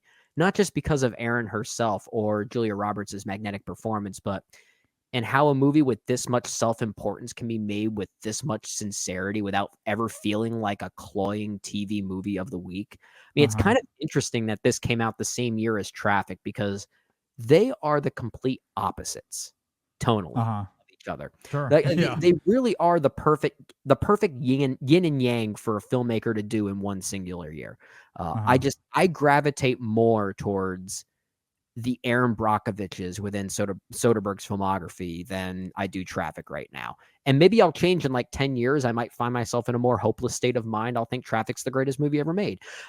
But right now I'm gravitating more towards Aaron Brockovich. I love the way it straddles that line between feeling like a movie, but also not feeling like a movie. And there are scenes here we just got done talking about our favorite scenes of the past decade. And there are scenes in Aaron Brockovich I always feel the urge to rewatch. Is the one in the court in the office where she's able to relay the phone numbers and the conditions of all of her clients just based on memory. like the way it treats her intelligence, I think, is really clever. So it's a very rewatchable movie. It's one of the more rewatchable movies of this particular year, and I think it's really good. Yeah, I like it. It sits somewhere around 22 for me, 22, 23. Like it's just outside my top 20. And yeah, I do like it. It just doesn't grab me the same way that Soderbergh's best movies tend to do, but I do really like it. It's certainly like whenever I watch it, I'm reminded of Jay Ledbetter, that is former co-host Extra Film, because he was always a proponent of the very good at their jobs movies and and characters. It's pretty funny because I remember when he and Ryan were doing a Soderbergh movie series, Jay was very receptive to Aaron Brockovich, and he was a little pushbacky on Traffic. So maybe he and I share a bit more of a brain when it comes to this particular filmmaker. Maybe that certainly could be the case. I do love Soderbergh. Again, like I think both movies are good. Traffic for me just has more of a conviction to it that I admire. And again, maybe some of it is because it is unexpected for Soderbergh. Like you look at his filmography, and Traffic is such an outlier in that regard. And I just appreciate that. Aaron Brockovich, it's good. I really like it. It feels a little bit more studio for me than Spielberg's best movies and how he's able to kind of make it his own. But it is good. It is really good. And of course, it has an amazing Julia Roberts at the center of it. So really good. Yeah. Really good. Yeah. Really like it. So I guess we're at your number 7. So for my number 7, I am at, where am I? Let me pull up my list because we're going out of order here. Oh, yes. I know where we're at. We've gone out of order. I'm so confused. I was just about to say it's number 7. It's not that hard to find. Well, but in my notes, we've gone back and forth between. Because we went to my 6. You're not looking at just a list. See, like we're different. I don't even have any notes. I just have the films in front of me. That's all I have. So at number 7, I have Spike Lee's Bamboozled. I love this movie. I honestly think it is one of his best joints. This is Spike Lee at his angriest, at his most inspired, at his most audacious. As many have pointed out, it's like an insane remake of Network with the producer sprinkled in there as well. And he doesn't leave anything on the table, which as a result makes the film not just a deeply honest reflection on Hollywood and its repulsive history, but a prescient consideration of the present and future and how little things have really changed. Of course, much of his rightful indignation probably stems from Do the Right Thing being robbed of an Oscar nomination and then having to witness Driving Miss Daisy win Best Picture. And then again, recently, again, speaking to the prescientness of it all, he makes Black Klansman, which loses to Green Driving Book. Miss Daisy 2. Driving Miss Daisy, the sequel. Exactly. I loved his response. He did an interview, or he was on the red carpet that night at the Oscars, and he was interviewed by 2 British journalists where he directly asked them, "Are you British? Let me say this about Green Book. It wasn't my cup of tea." Yes. I love that. I love that. Great moment. For as far as we've come culturally, there are always these missteps that make Bamboozled extremely relevant. And what I love about Spike Lee is that he fights fire with fire, so to speak. In an industry that has historically been chock full of blatant racism, why lean on subtlety? Because the industry surely hasn't been. I think that's what I love most about this film. It fully leans into its premise. There is no ambiguity to it. Seeing a crowd full of white people in blackface as they watch a TV show of black actors in blackface and being completely in awe of the Mantan persona, it is very uncomfortable. It is unsettling, and its brazenness is why it works. but it's also a very funny movie. The commentary is rich. Again, it's ardent, but the comedy I think is also stimulating. I absolutely love how he's able to bleed both of those things together. The cast is excellent, fully committed to their performances. Yeah. Again, I think this is honestly one of Spike Lee's best movies. For me, it really is up there with Do the Right Thing in terms of its artistry and its thematic texture. Absolutely love it. Yeah. Again, not a comfortable watch. That might be the theme of 2000 now that I think about it. This movie's nauseating. This movie's nauseating. Like, it's enough to make you sick. Yeah, there's a lot about it that is challenging, and I love that he's as fervent in those challenges. And it's what makes this film one of the best of the year. I have it at number 7. I have it at number 16 with the caveat that it will probably go up. I think I just wasn't prepared for how aggressive it was. Like I said, it's a nauseating movie, and I don't say that lightly. It very much is, and I kind of mean that as a compliment.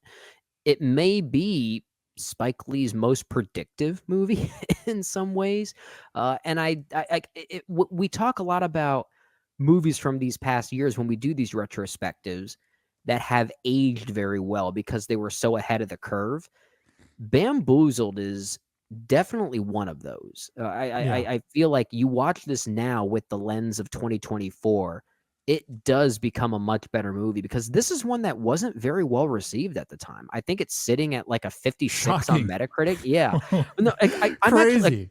I'm not shocked. I'm not, but in a way that weirdly is like, facetious of that's like baked into the narrative of the movie now. Like it almost becomes a plot point within the movie without directly addressing those things.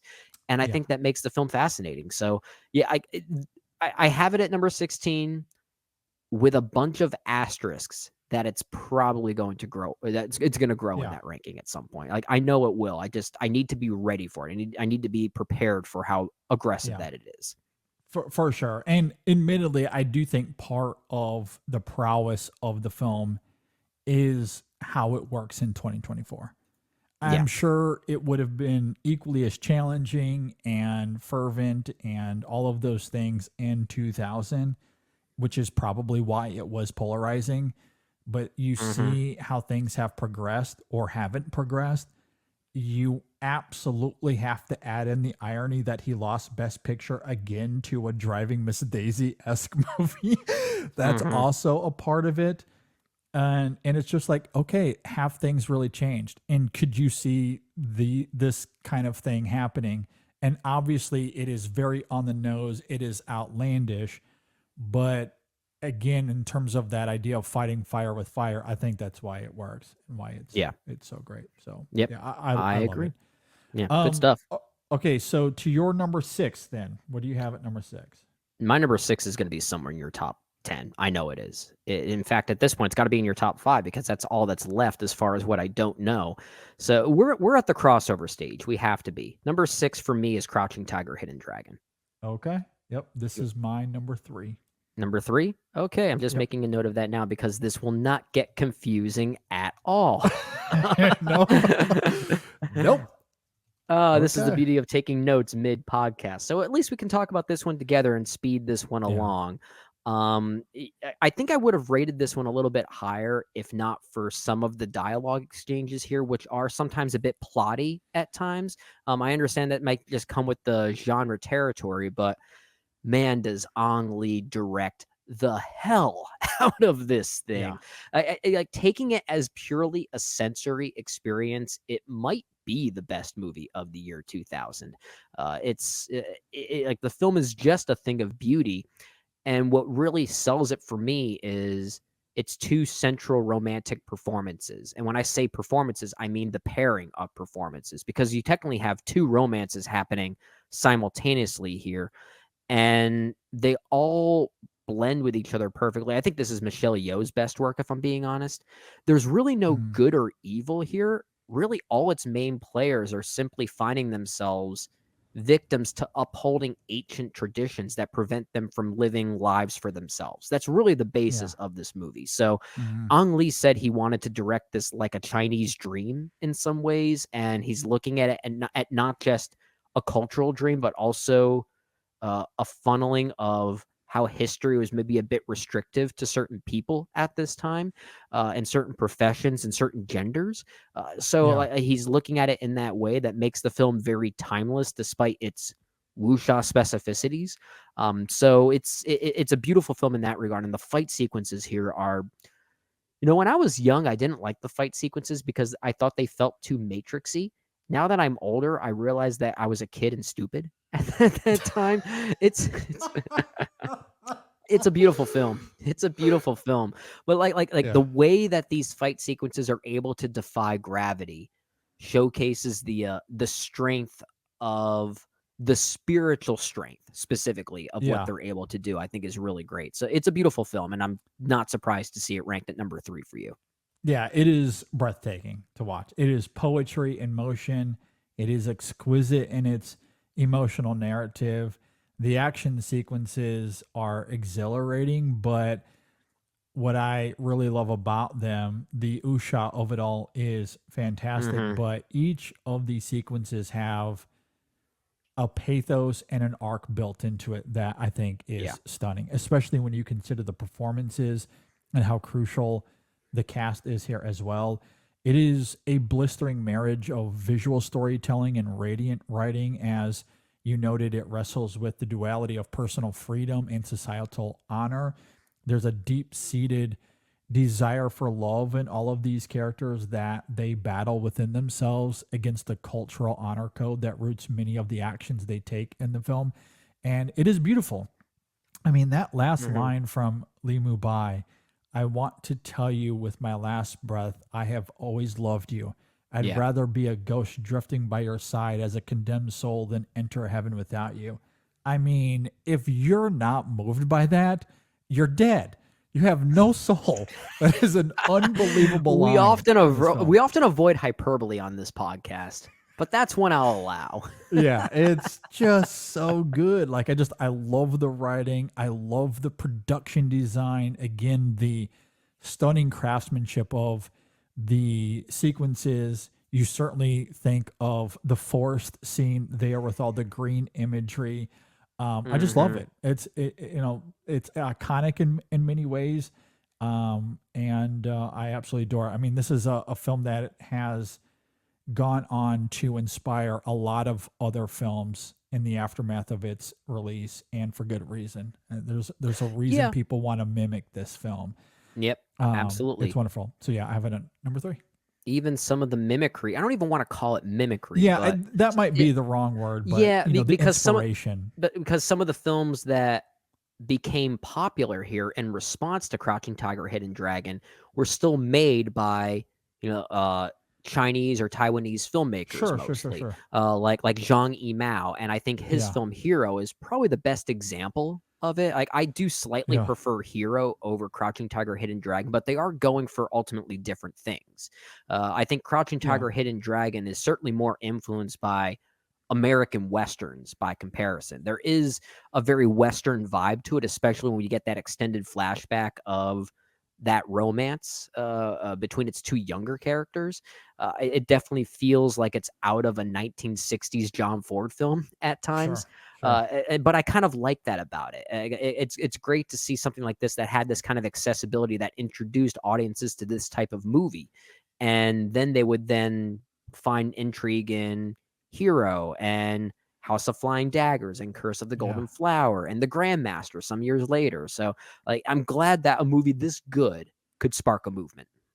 Yeah. And it's deceptively, despite those complexities you're talking about there in terms of the flashbacks and the characters involved, I do think it is deceptively kind of simple.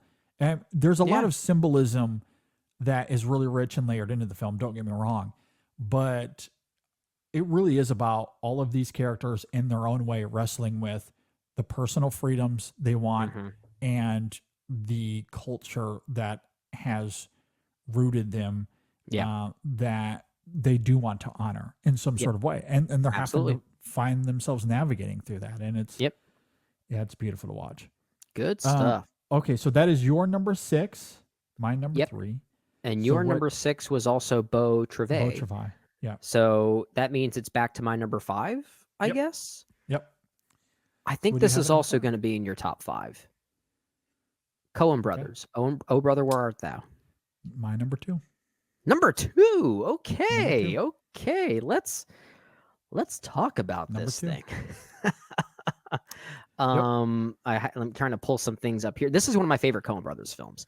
Same. And I love it.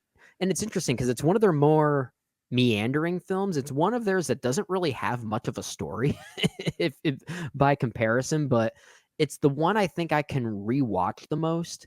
It's kind of a hangout movie in some ways. It's I can't fully explain everything that it means, despite knowing that it's pulling from classic religiosity. It's pulling from Homer's the Odyssey.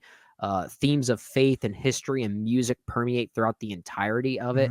I just love experiencing it. I love to experience it as basically a Southern cartoon is how I kind of see the movie, crystallizing with a particular performance of Man of Constant Sorrow, which happens Yeah. twice in the movie. The Yeah. first one's great in the recording studio, Yeah. but the second one, which yeah. it just gets the audience up its feet and It's so good. upends traditional It's so good. racial tensions. I mean, Yeah. it speaks to the musician in me, the way that the audience is able to latch onto that type of musical moment. I think is really awesome, for lack Yeah. of a better term. I think it's a great movie. I'm curious what you have to say about it. Yeah, I didn't anticipate that it would be this high. I knew that it would be in my top 10. I didn't know where, but as I was revisiting moments of the film and thinking about it, I could not escape how smart and clever I think it is, and also how funny it is. It is an absolute riot. It is the Coen's silliest film today, arguably, anyway. Mm-hmm. It is, of course, a very loose retelling of Homer's Odyssey, as you're talking about. I love its absurdity.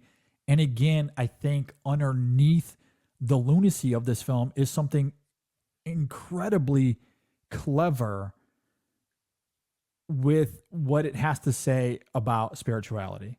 It's Yeah. so zany on the surface, but underneath is this exploration of spirituality where Everett finds himself agnostic in a world that is otherwise very religious.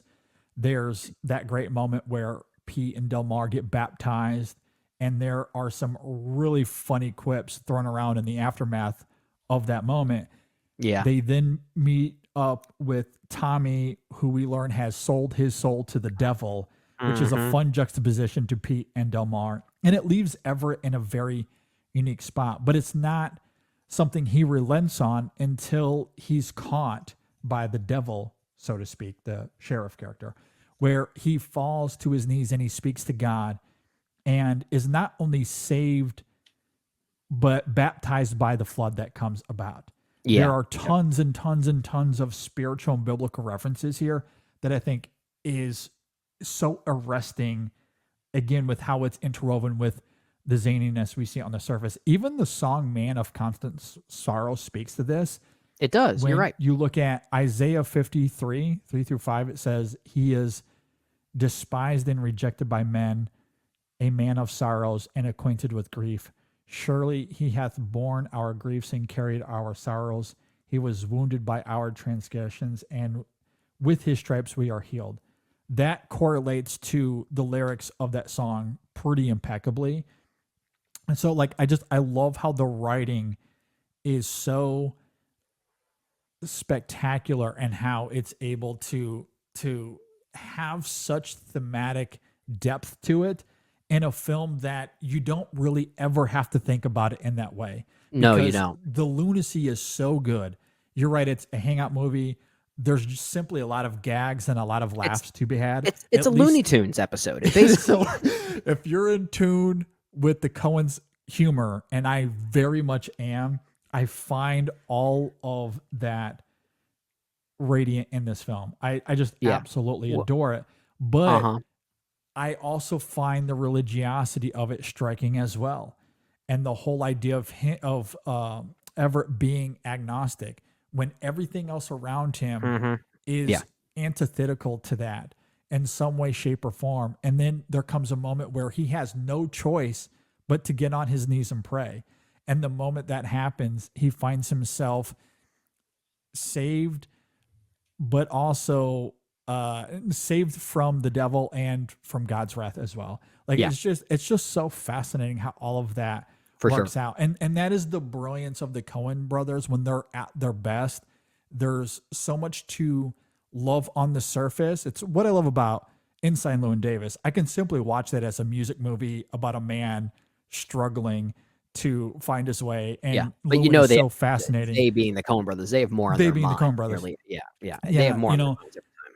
You know, or Barton Fink, you know, like all of their best movies, you can simply watch as movies and you're mesmerized. And then you watch them as a work of intellectual property and emotional texture. And it's like, man, there's so much more underneath that you might not realize on a first watch. And I do love that about Oh Brother, Where Art Thou? I think it is kind of underrated in how much symbolism and emotional texture there is to the film, especially given how zany it is. And it is really zany it's on very the surface. zany. Yeah. But I love that. And when I was thinking about that, I was so blown away by how well I think that works here that it jumped to my number 2 spot. Yeah, well, it's not even just the spiritual symbolism that you're talking about. The film has a lot of references to real life history. You mentioned Tommy Johnson, who they encounter there.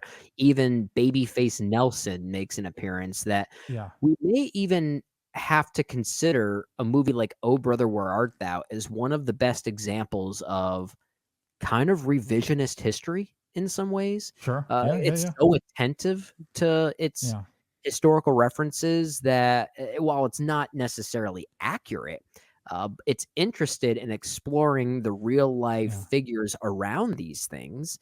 So I appreciate that aspect of the film as well.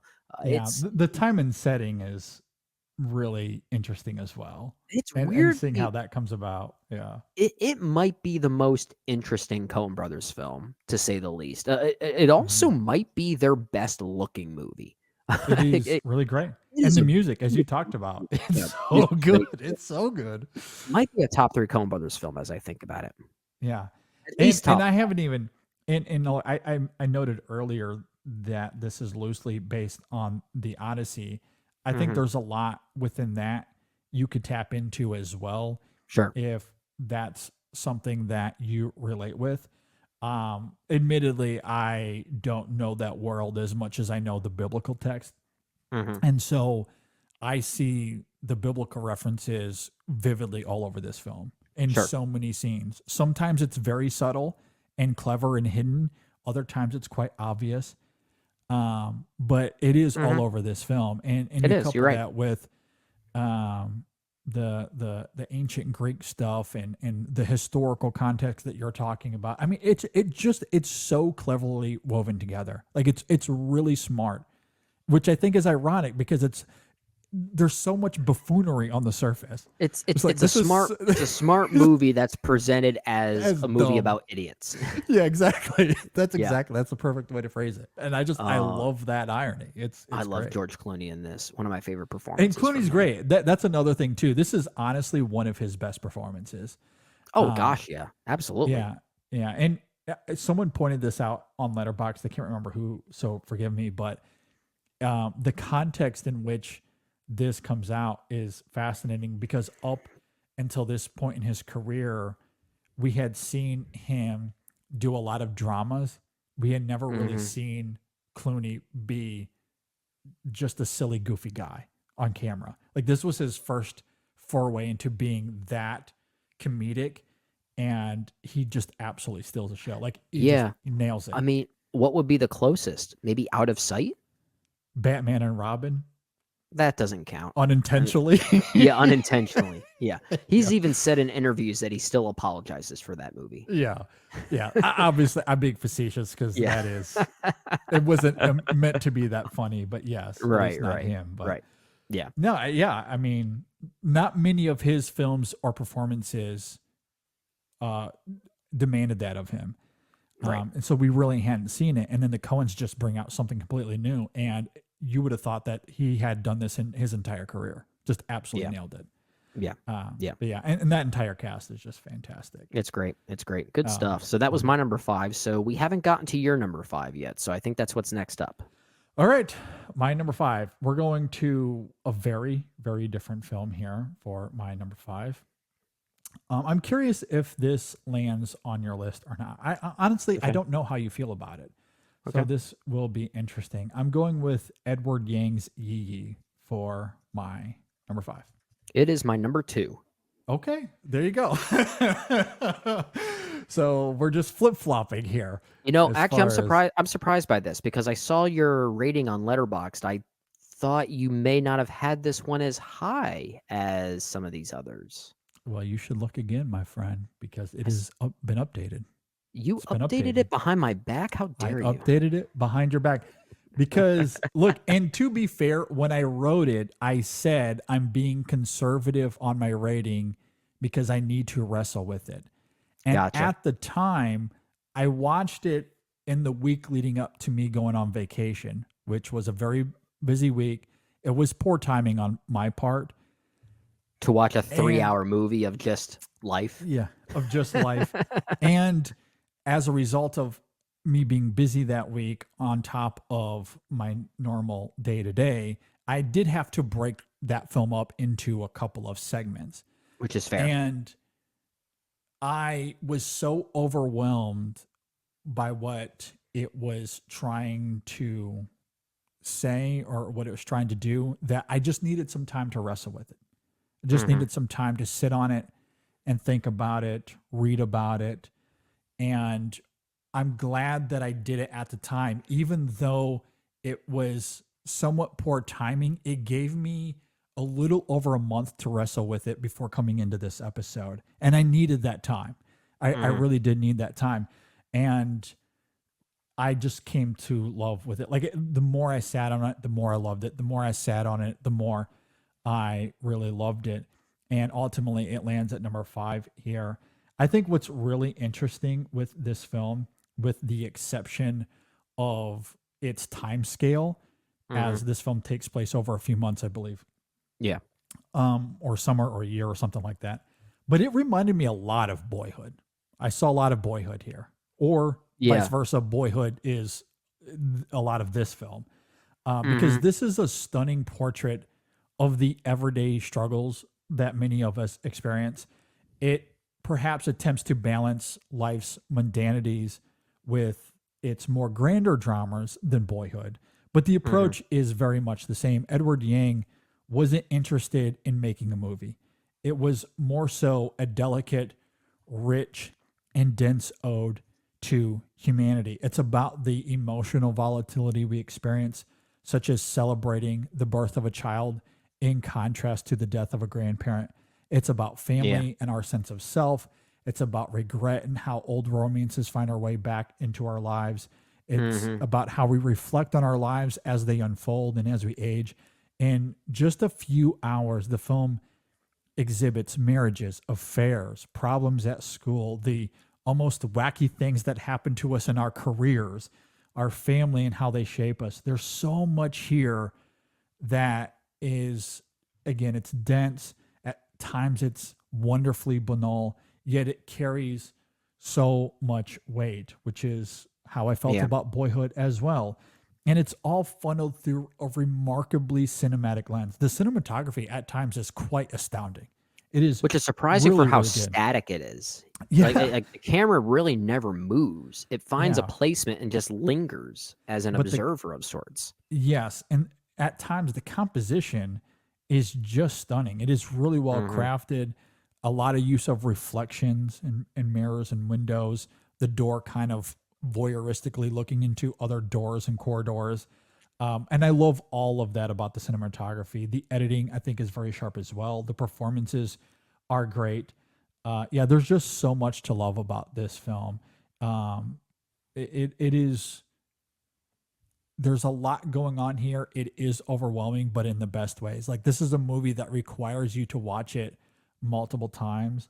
I do look forward to finding another 3 hours at some point because I would love to good go luck. through all of this. I know it's a little harder in that regard comparatively to Boyhood, but I think it's equally as beautiful, equally as astounding, and I loved it. Yeah. My number It's 5. it's interesting you call the film overwhelming, and I do agree with that. But it's interesting that it's so overwhelming because it's so underwhelming, if that makes any sense. Sure. Just No, given yeah. the superficial narrative that it's telling, Yeah, because it is not a very lot happens here like Boyhood. right, right. That's Well, yeah, Boyhood traveled, that not traveled, but it took place over the span of 12 years. So a lot does happen. Yet at the same time, a lot doesn't happen.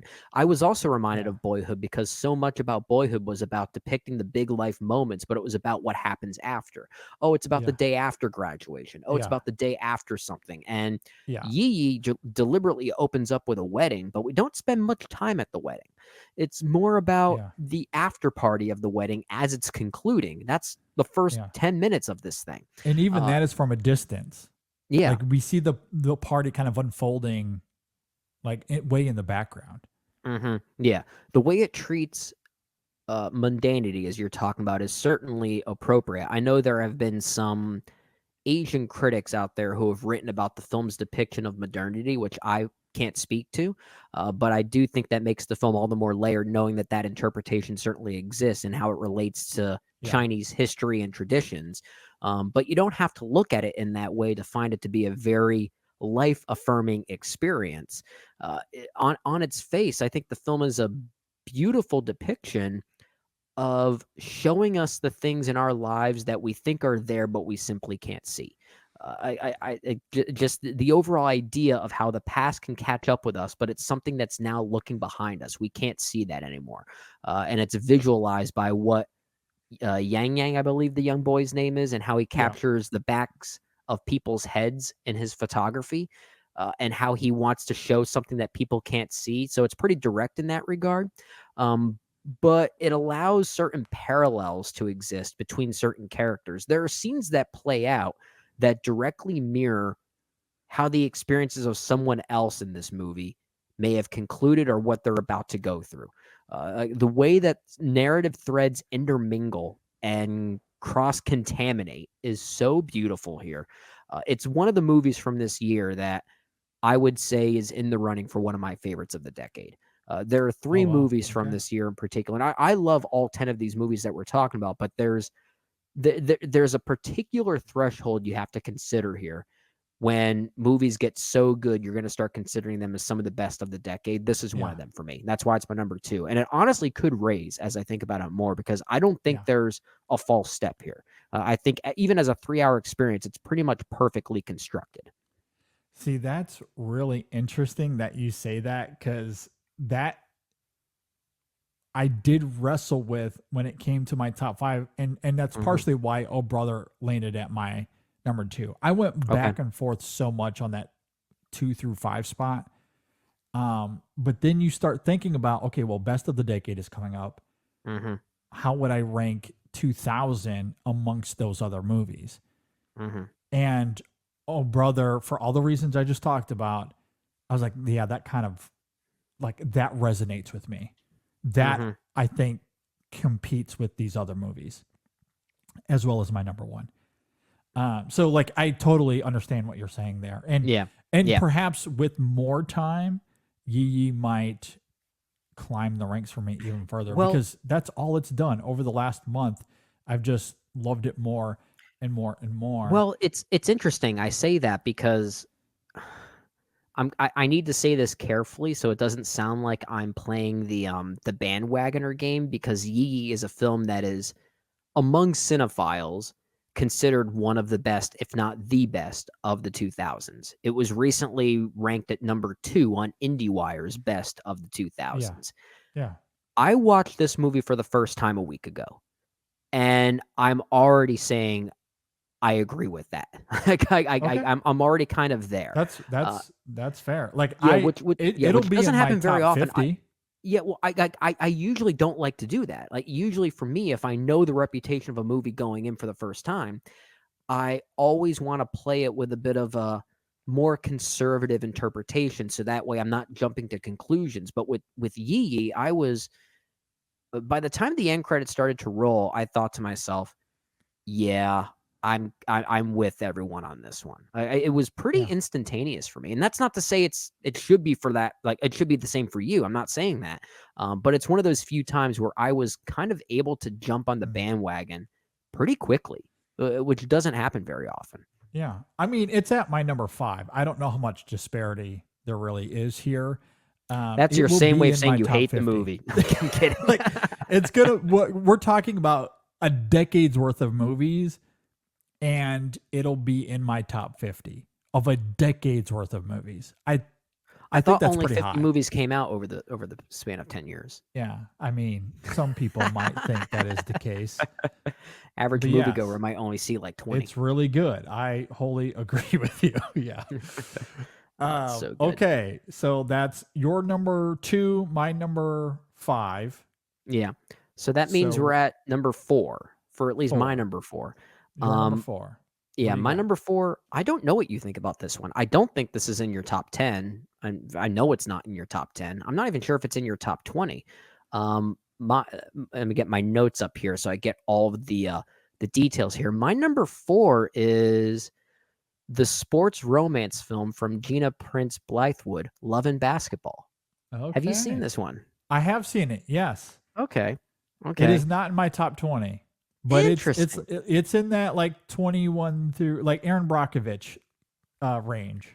Gotcha. And maybe I'm just a sucker for these types of movies that are very much, movies, but they have such an earnestness to them. I think that's what I'm responding to as I get older. Okay. And with Love and Basketball, regardless of the type of movie that it is, I think it's one of the best romances to depict the idea of the passage of time, because this spans around 12 plus years and almost has the narrative framework of an old-fashioned romantic epic, but told in the rawest and most honest way, where everyone feels like an actual person. And I love that. I absolutely love Sure. that. I just see it as a great story of how the thing that you're most passionate about can be both a vice, but also your love language for someone else. And I think that idea carries a lot of truth. It doesn't just have to be about sports, in this case, basketball, but it could be about music. It could be about some type of art, whatever that might be. Sometimes that obsessive quality you have for the thing that you're passionate about can fuel a connection with someone that's both loving and giving, but also poisonous. And this has all of those things there and ends in a way that I think is provocatively beautiful.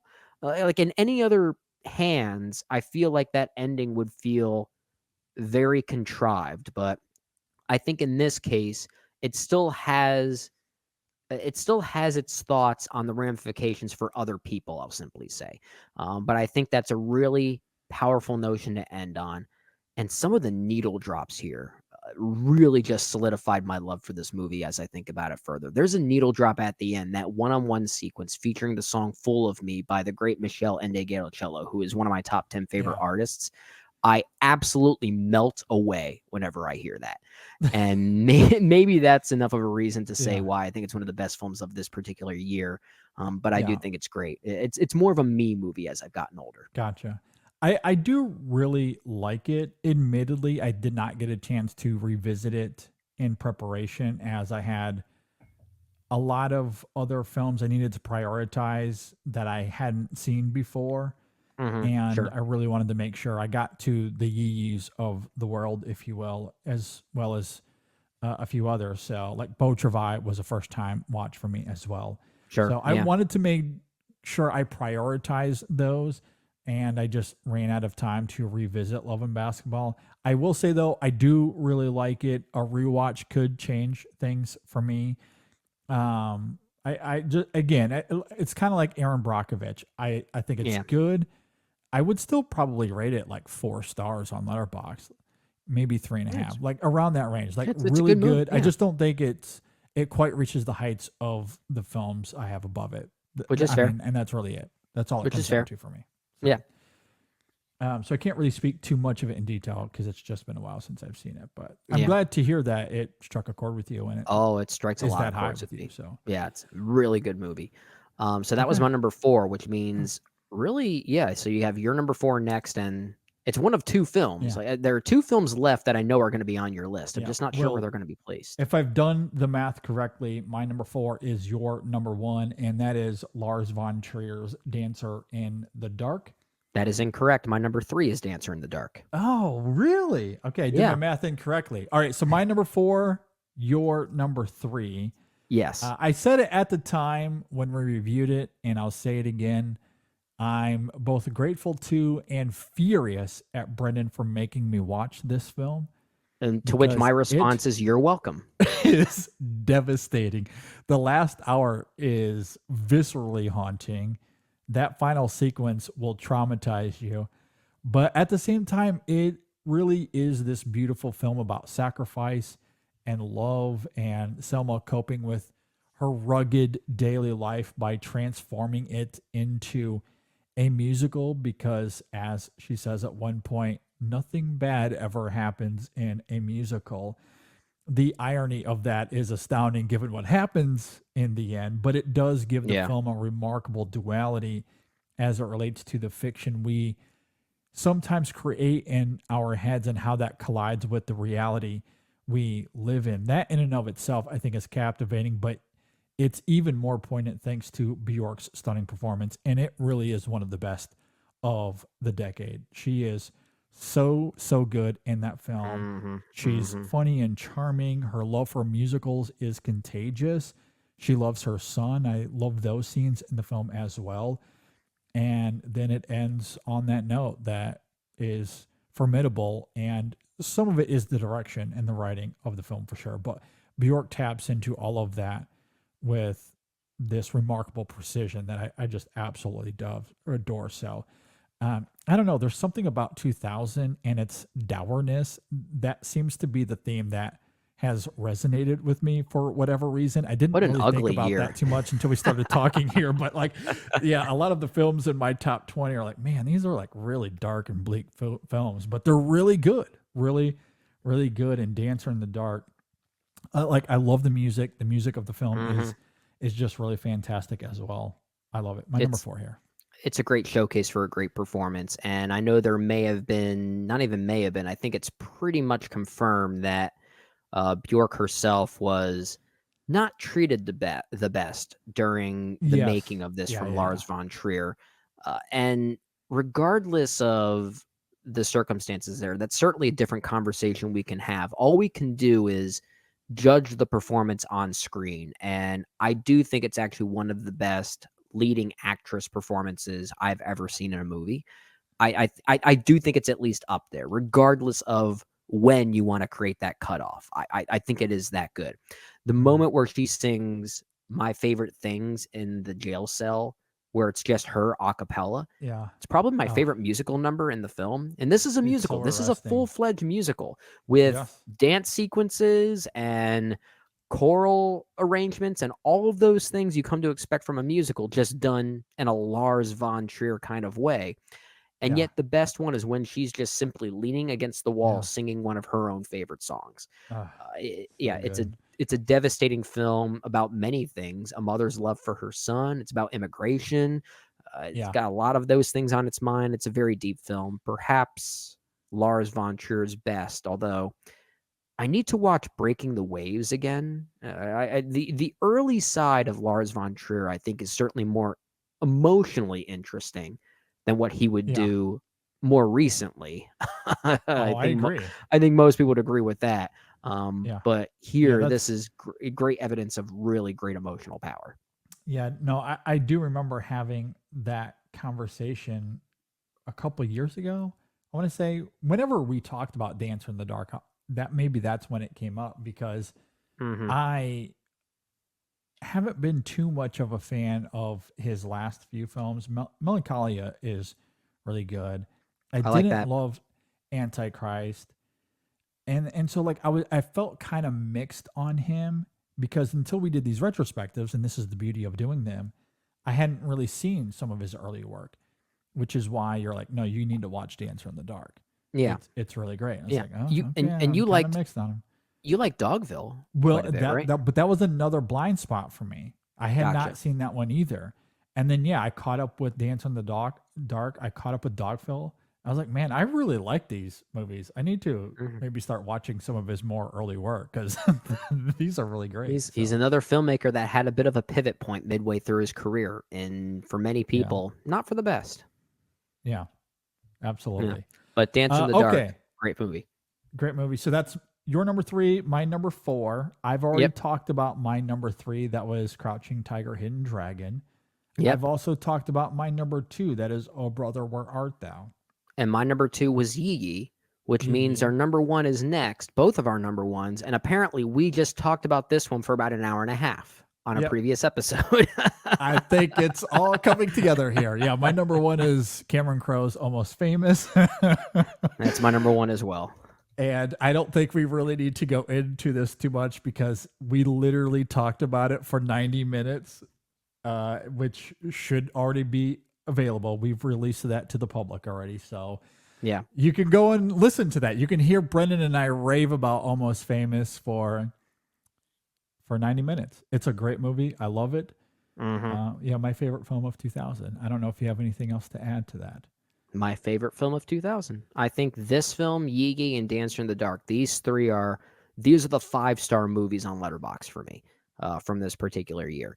And even though when we reviewed Almost Famous on that particular episode, that is available now, as you said, we did acknowledge a few things that may be somewhat critiquey about it that we didn't necessarily love. Nitpicky. Yeah. Yeah. Quibbles. And yet I think it's one of the better films of the entire decade. I agree. Yeah. Totally agree. No, Yeah. I mean, I think it just goes to show that even masterpieces don't have to be completely, and I don't know, it's a contradiction to say that. Oh, but no. Well, I don't think it is. I think you're onto something there when you say it that way. A masterpiece doesn't need to be a perfect movie. And a perfect movie is not always a masterpiece. Yeah, exactly. No, I think that's exactly it. I completely agree. Absolutely. And I do have a quibble with Almost Famous, but I don't think it detracts from how masterful that film is and how deeply resonant it is and everything we talked about. So yeah, absolutely. My favorite film of 2000. I do think it is one of the best of the decade as well. All right, so let's bring some clarity, especially since we jumped back and forth. Let's bring some clarity to the top 10s before we round out our top 20. So from 10 to 1, go ahead and list your films in order. Number 10 was Castaway. Number 9, The Virgin Suicides. Number 8, Beau Travail. Number 7, Aaron Brockovich. Number 6, Crouching Tiger, Hidden Dragon. Number 5, Oh Brother, Where Art Thou? Number 4, Love and Basketball. Number 3, Dancer in the Dark. Number 2, Yee Yee. And number 1, Almost Famous. At number 10, I had Unbreakable. At number 9, Ratcatcher. At number 8, Traffic. At number 7, Bamboozled. At number 6, Beau Travail. At number 5, Yee Yee. At number 4, Dancer in the Dark. Number 3, Crouching Tiger, Hidden Dragon. Number 2, Oh Brother, Where Art Thou? And number 1, Almost Famous. So my top 5 is also in your top 10. We also crossed over on Beau Travail. So that was 6 that we crossed over on. So good guess. Good guess. Yeah. Okay. I knew that there was going to be at least 4, but I saw a world where we got to 6 as well. I want the rarity one year where we have like none.